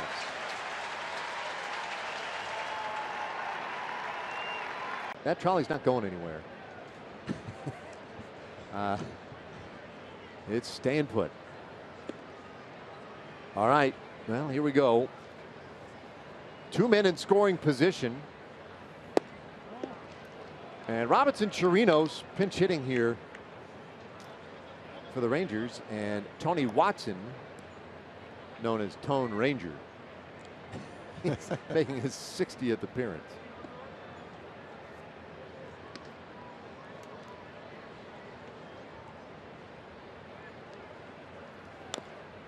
Chirinos taps that one foul. It's 1-1. So Chirinos batting for Alex Claudio. And Robbie, we talked about this, I want to say it was yesterday, but 8 RBIs now in his last 8 games. He's been a real RBI machine. His most recent RBI was Friday when he walked with the bases loaded in the 10th inning, providing what would be the game-winning run. That 7-6 come from behind win for the Rangers, their largest come from behind win of the year. Now a base hit to the outfield should score 2 and tie this game. He swings and misses. It's strike 2.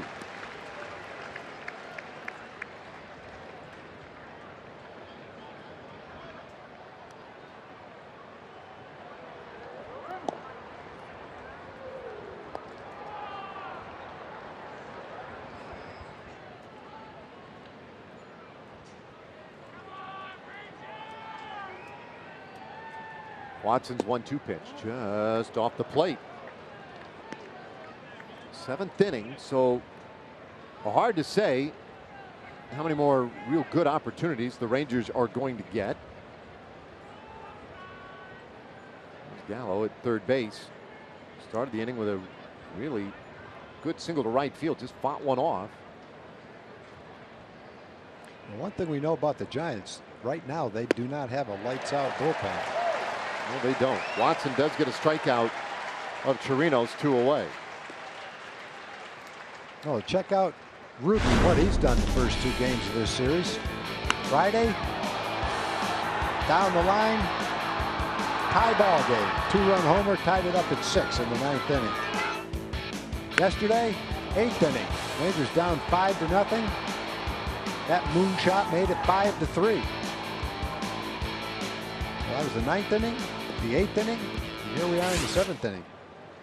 The other interesting thing about Tony Watson, left-hand hitters are 4 for 4 in their last 4 at-bats against him.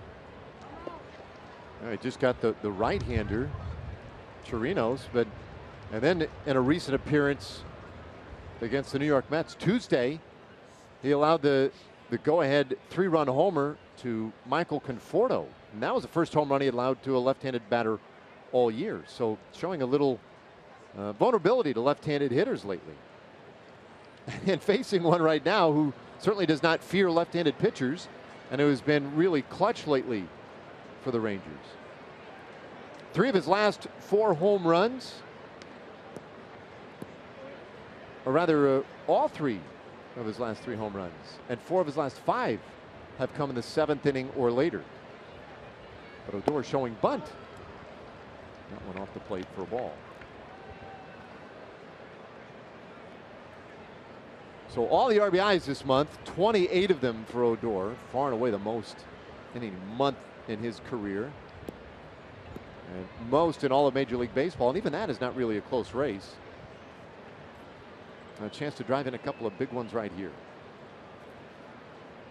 0 for 2 with a walk.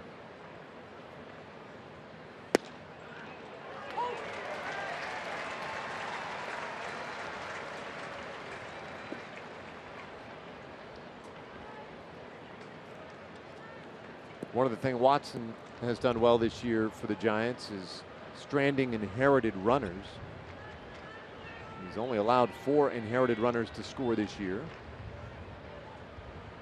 Oft used by Bochy. And Odor does drag the bunt first base side. Watson will throw him out at first to win the inning. So Rangers leave 2 big ones out there.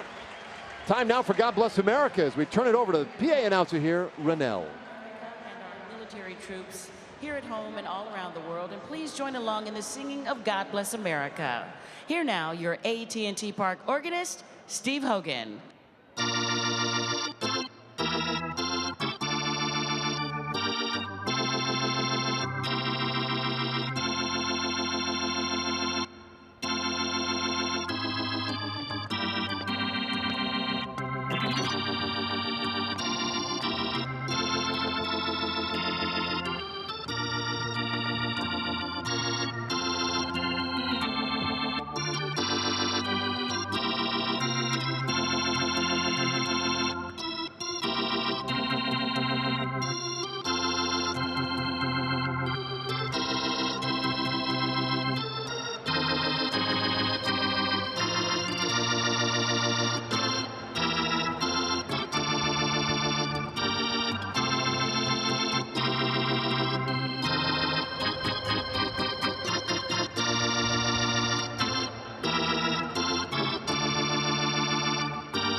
time for the 7th inning stretch, brought to you by Dignity Health. Once again, Steve Hogan.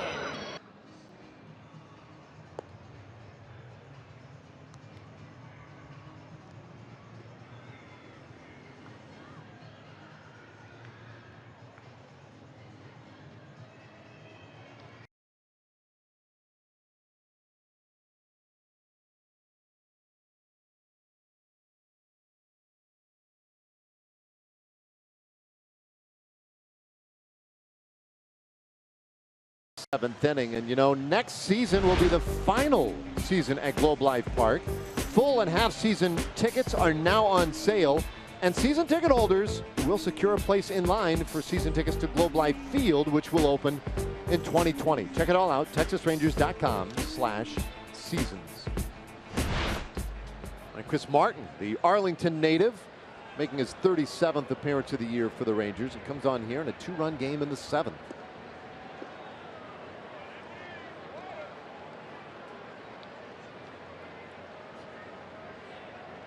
Well, that was quite a moment to in the top of the 7th with 2 men in scoring position and Odor up at the plate. To see him bunt out for the final out of the inning. And yeah, first pitch here, Hundley grounds out, one away. I know what he was thinking. He's thinking there's men on second and third. If I can get this bunt down and beat it out, I'll get a run in. And then Elvis is coming up with a couple of men on base. And I think that's probably the way he was looking at it. I can't imagine he was looking at it that I feel a little bit overmatched by the left-hander, therefore I'm going to try to bunt. I think he was thinking along the lines that I just mentioned. The other way of looking at it is he's been the hottest hitter, and with 2 men on and both of them in scoring position, another train of thought might be I'd like to see him swing the bat and maybe hit another home run or a double in the gap or a single to drive in 2 runs and not settle for just 1. So there's a couple of ways of looking at it. I think I know what he was thinking. Jeff Bannister may have been looking at it a different way, and unfortunately it didn't work out the way Ruby anticipated it might. Does it put the base runner at third in a challenging spot? 2 outs, first base is empty. You know, because you're not squeezing him. No, I mean, no, it's a little bit of a challenge, but you know, at the same time, if it's a really good bunt that he can beat out at first base, then you're probably going to be able to get home in time. Yeah. And if it's a bad bunt with 2 outs, they're going to get him at first base anyway. With 2 outs, there's less of a risk involved there, but I know what you mean. If the guy at third doesn't know that you're bunting, it's harder to get a good jump. But I think with 2 outs, you probably don't need to worry about it quite as much. Well, Martin got a first pitch ground out, and now goes 2-2 on Duggar. Claudio, by the way, threw a 1-2-3 6th inning. Nice job in relief of Gallardo. And that one, strike 3 called. So he strikes out Duggar looking. 2 away.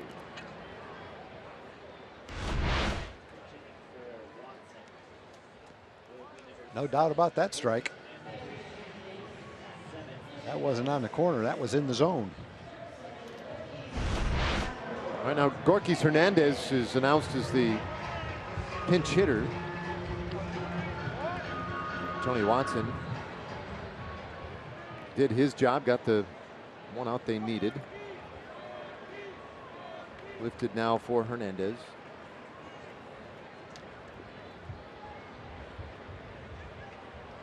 Two outs and nobody on base, and that one is fouled away. Trying to hold that swing up.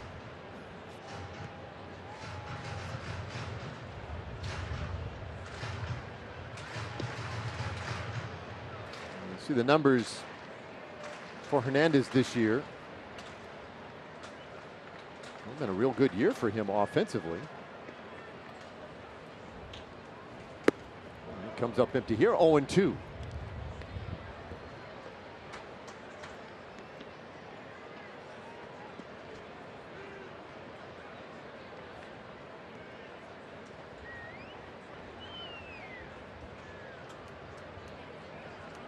Martin has come out throwing strikes.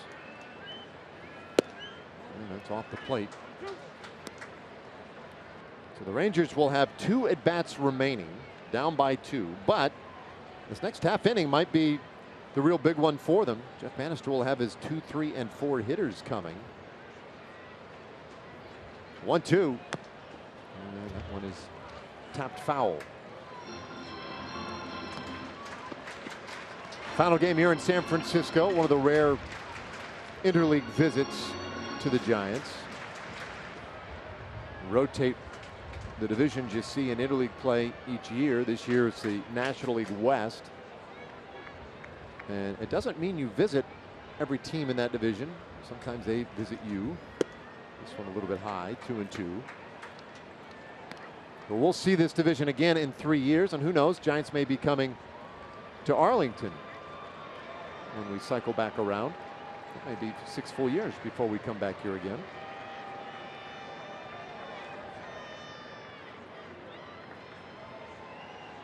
Two. And in and out of the glove. Hernandez stays alive.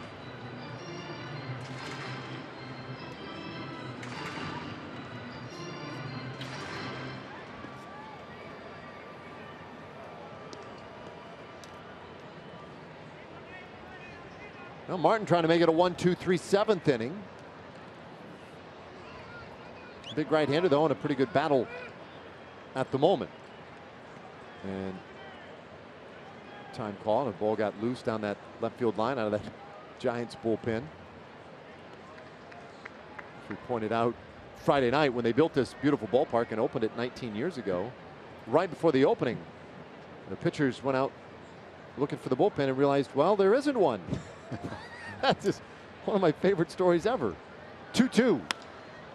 Well, flare out to right field, and Mazzara, well, read just enough to get to it to end the inning. All right, 8th inning.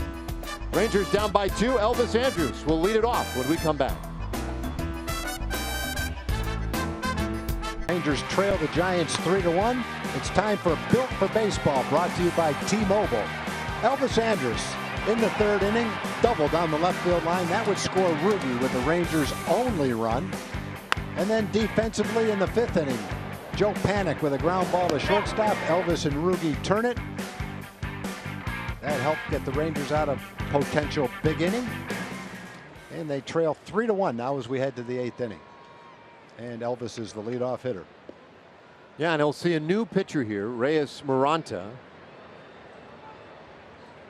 We have seen him now in every game in this series. First pitch, that one right on the inside corner for a strike.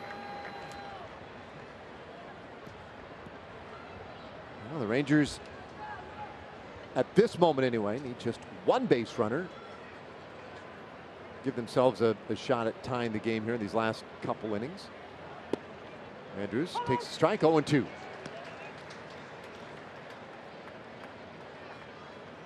Tony Watson got the 2 outs they needed last inning. Derek Holland went 6 1/3, allowed a run on 3 hits. Andrus hits this ball hard to center field, but not deep enough. 1 away. A Coors Light refreshing finish. How about this play by Adrian Beltre? We weren't even close. You know, he couldn't have made that play any better 10 years ago. And it's a play that at his age now, you probably wouldn't expect someone to be able to make. But he got himself into the lineup today. He's the one that knows whether he's ready to play or not. And I would say by the way he made that play, he was definitely ready to play defense today. It's one thing to get to that ball, but then to be off balance in foul territory and throw it across your body like that, all the way across the field accurately, that's a pretty nice play.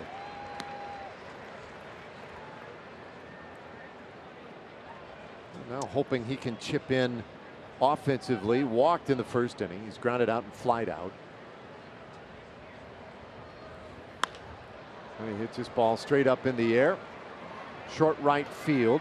Panik wants it, but it's McCutchen. Calls everybody off to make the play. 2 gone. All right, time for a Chevy game break. Let's say hi again to Rick Renner.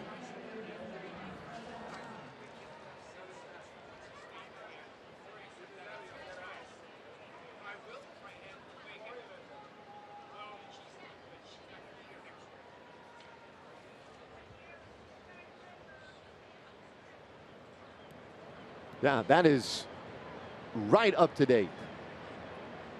One game at the moment. So, should the Astros lose, it would be a half-game lead going into play tomorrow. Nomar Mazara, and he'll take one outside for a ball. Of course, the news today, the disappointing news for Oakland. Sean Manaea to the disabled list.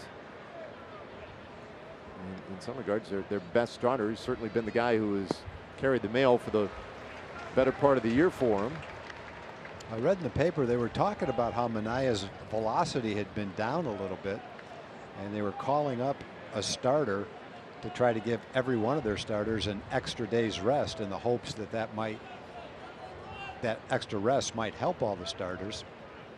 But evidently there's another reason for Manaea's velocity being down a little bit. Wasn't entirely healthy. Yeah, that's a huge blow. It's just hard to imagine that for the next 6 weeks, the other 4 starters and whoever's called up to take his place are going to be able to maintain the level that they've achieved the last couple of months.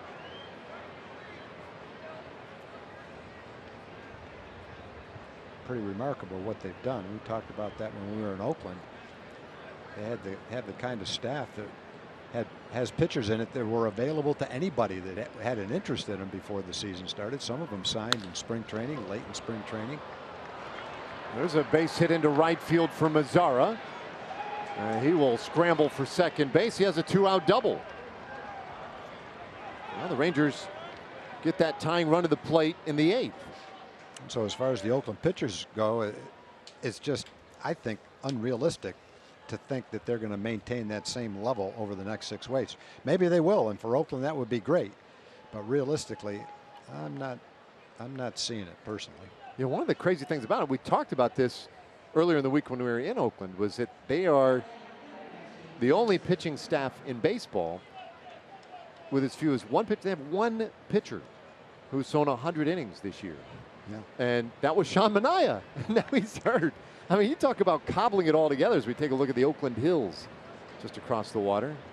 Well, they've got a little bit of a lead. They play good defense. They've got a good hitting lineup, and maybe they'll figure out a way to hang in there. It's not like Seattle's a super team or anything. That's who they've got to beat out right now. But as far as catching Houston goes, that's not looking too good. No. Astros are winning today in the 8th inning. And the Astros are starting to get back to health, and with their rotation, they're going to be, might not be realistic to think that anyone's going to catch them.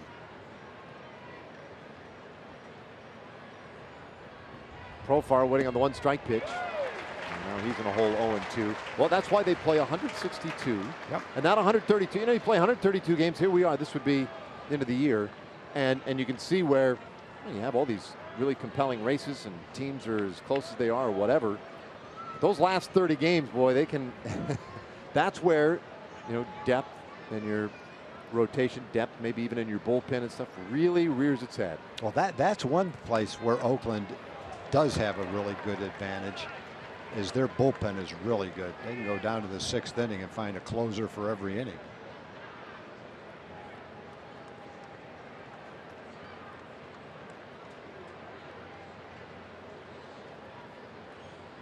Fernando Rodney, they just acquired him recently. I think he's pitching the 7th inning. Lou Trevino throws 98 miles an hour. He's probably pitching the 6th inning. And they've got Familia to pitch the 8th inning, guys that they've acquired. Blake Trinan, all-star closer, good as it gets right now. So their bullpen is really good. So they don't have to get a lot out of their starter as far as innings go. They'll still have to get their starters to pitch well, not give up a lot of runs. But they don't need to get a lot of innings out of them, as good as their bullpen is.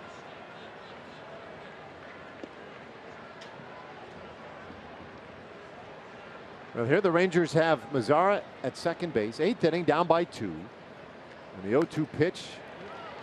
And Profar Foul tips that one. Stays 0-2.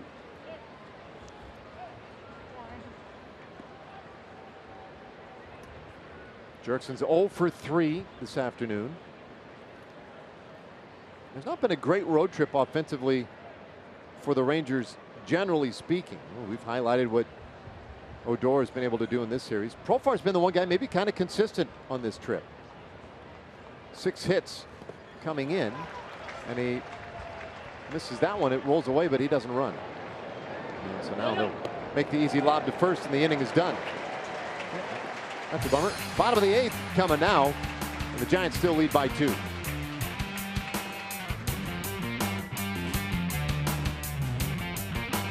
Here in San Francisco, and an autograph session coming up with Corey Guerin Wednesday, 10:30 a.m. Just go to the Whataburger at North Tenton Tap Road in Capel, and while you're there, you can sign up to be a Whataburger What a Fan. It'll allow you to win tickets to an upcoming Rangers home game as well as Whataburger for a year. You can get all the details at TexasRangers.com/appearances. And oh wow, are you kidding me? We talk about his big autograph session coming up, and wouldn't you know it, he appears in the game. Here he is. Yeah, pretty good numbers too. This will be his 55th game. Nice solid ERA. Other numbers are very good to go along with it.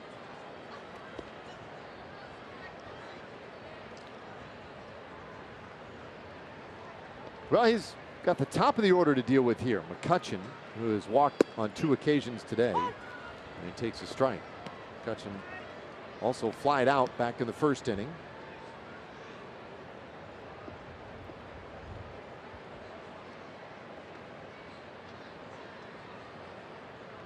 Giants runs today. They got a run in the first. And they got 2 runs in the 4th inning. Really hasn't been a huge offensive day for them.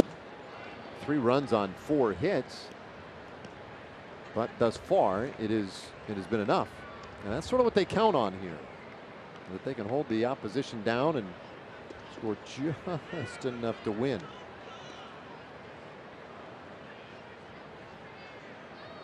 No balls and 2 strikes on McCutchen.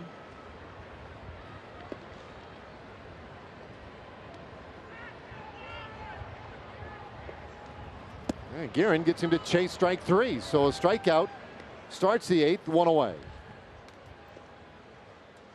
Now, MLB At Bat is your #1 Rangers app. You can customize your experience to take advantage of great features like the MLB.TV Game of the Day, among many others.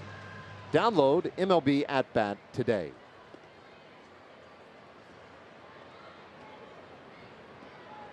So 1 gone.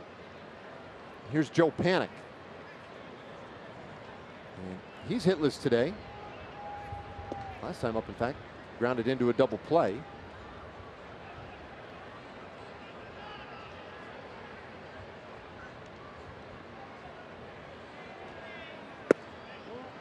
Guerin's first offering just a little bit off the plate for a ball.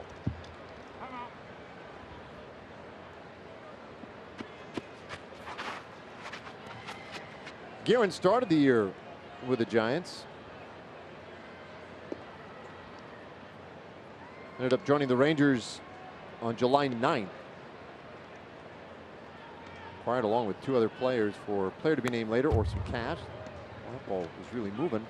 Fouled away, the count 1-1. With the Giants, Guerin was 1-1 with a save, had a .420 earned run average, and they used him 35 times. At the time, he was 4th on the club in appearances, and then traded over to the Rangers. Rangers have enjoyed some success with him as well. He's pitched well. That one just a little bit wide, 2-1.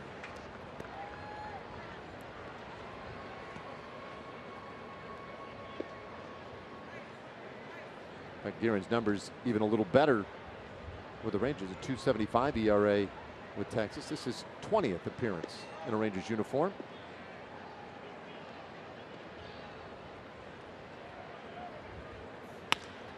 Hard ground ball, shortstop, high hop for Andrews, and he throws out Panik, 2 away. Well, looking ahead, we mentioned tomorrow an off day, and Next game will be Tuesday against the Dodgers. Normally, we give you our Ford probables, but what about this guy, the former Dodger, who in 2004 hit 48 home runs, led all of Major League Baseball, second highest home run total in Dodgers history. Adrian Beltre today playing third base. He's done a nice job once again.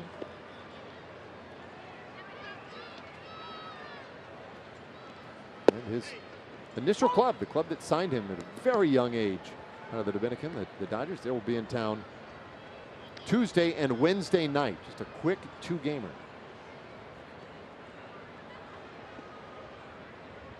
Now, Evan Longoria, he is 1 for 3.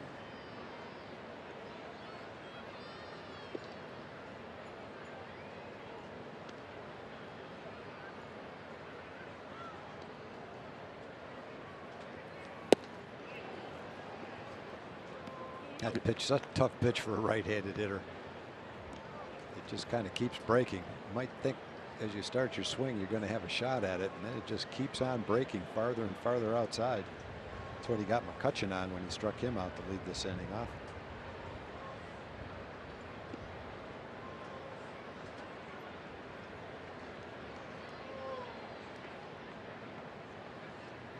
Oh, 2 pitch. And it's off the plate.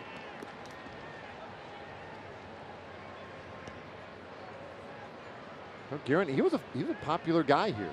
I mentioned this Friday night, but when we got to town, there was a crush of Bay Area media who had come by the clubhouse just to see him. They lined up like 3 or 4 deep to interview him one-on-one.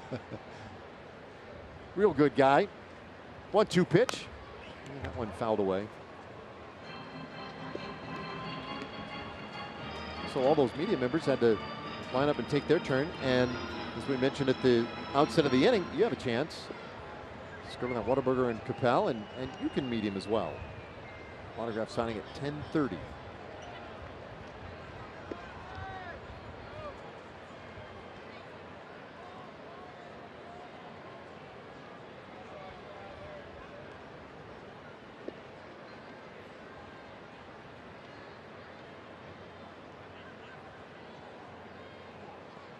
One, two.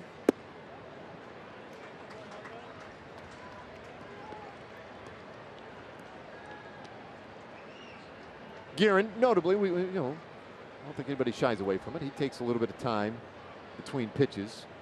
It's kind of fun watching Adrian just doing whatever he can to keep himself engaged, loose, pass the time. It was a swing and a miss, strike 3, so 2 strikeouts in the inning for Guerin. That's a 1-2-3 for him. That means it's last chance for the Rangers. Coming up, down by 2 as we go to the 9th.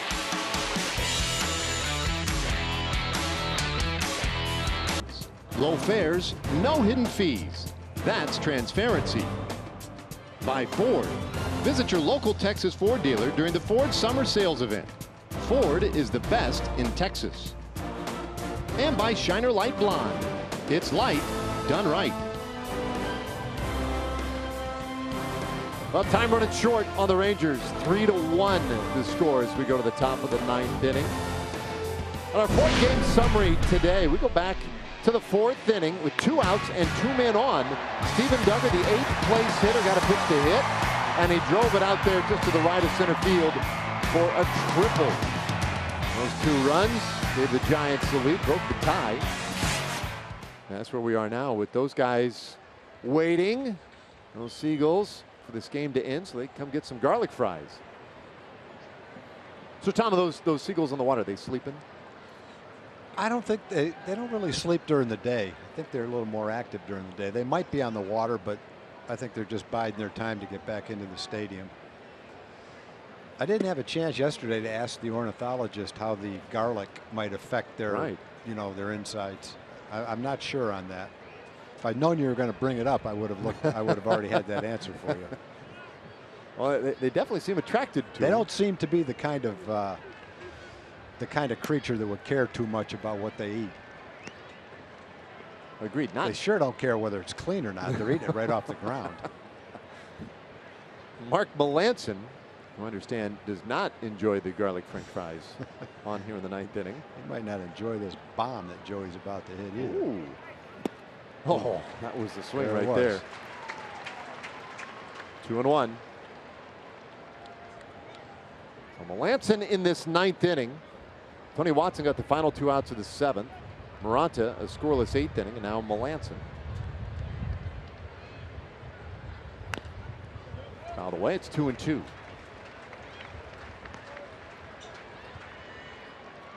Gallo last time had a base hit in the 7th inning, and it set up what looked like what might be a really important rally for the Rangers. He ended up at third base with Kiner Falefa at second, the tying runs, but the Rangers just could not get them home.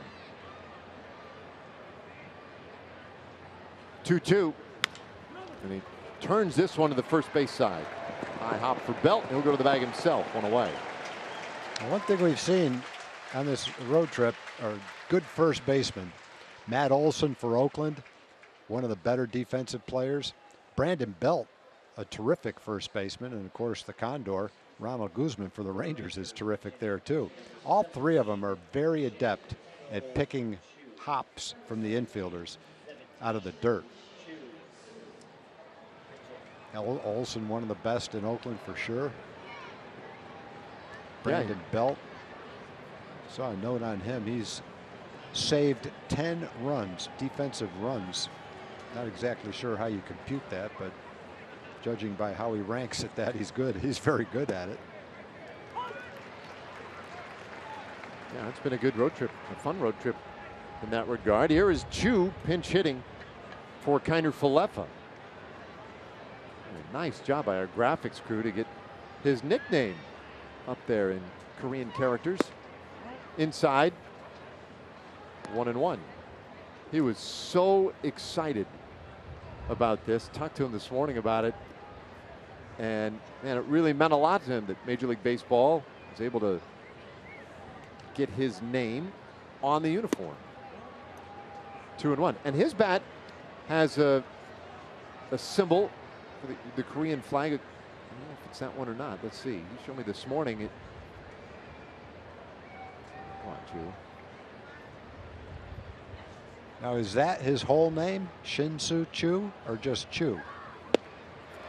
No, that's his whole name. His whole name? Yeah. Yeah, there you go.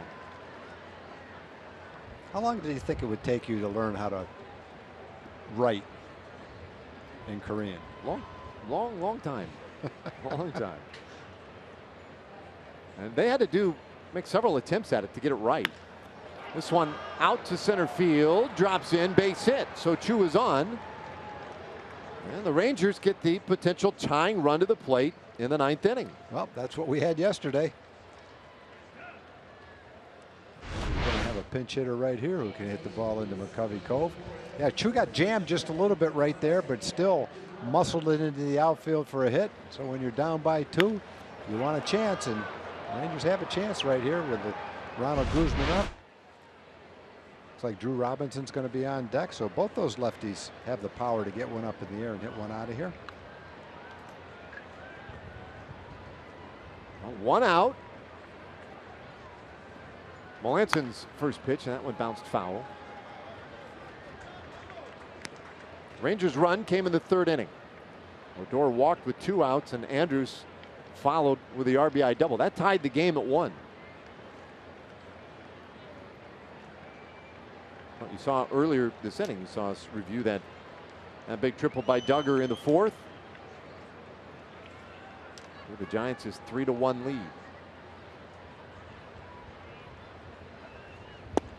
Guzman takes a little in, 1-1.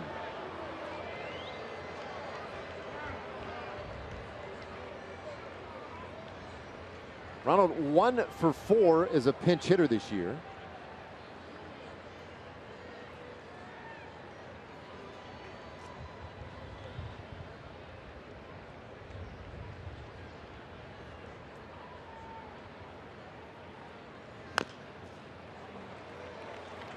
He's going to hold the ball in 2 strikes.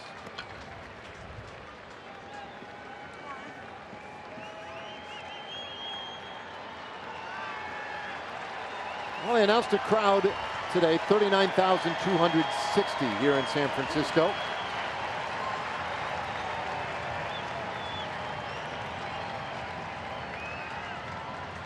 Trying to help Melanson here against Guzman. A ball and 2 strikes. And a swing and a miss. That's strike 3. 2 gone.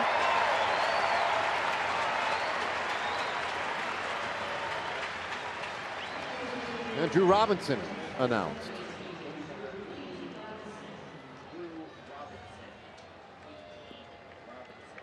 Robinson, a pinch hit here. Last hope for the Rangers. His nickname, Petey. And he will not disclose what it means, the derivation, nothing.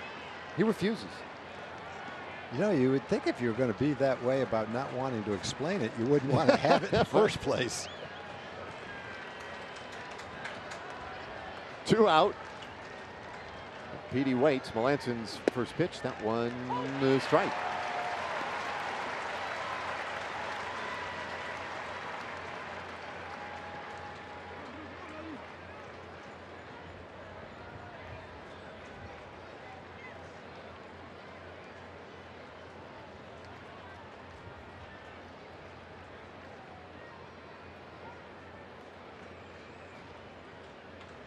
Well, it's been a beautiful, beautiful afternoon for baseball.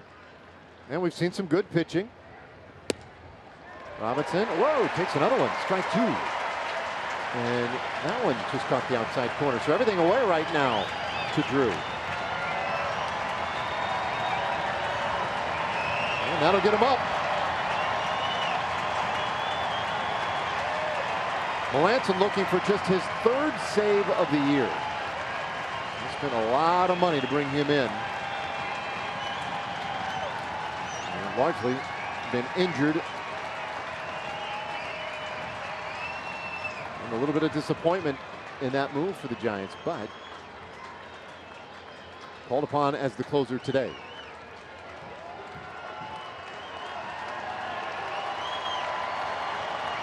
Two out there at first base. Robinson is the tying run. He does have power. The 0-2. Check swing, did he go? Yes, he did. Andy Fletcher rings him up at third base, and that does it. The Giants win the game 3-1, and they win the series by taking the final 2. And the Rangers head home. Well, Rick Renner, Mark McLemore, and Mike Bassett back in the studio. They'll have all the player breakdown, reaction, and analysis from this one. For Tom Grieve, Leslie McCaslin, and our entire crew, I'm Dave Raymond. Thank you for viewing. Hope you'll stay with us. More coverage of Rangers baseball coming up right after this.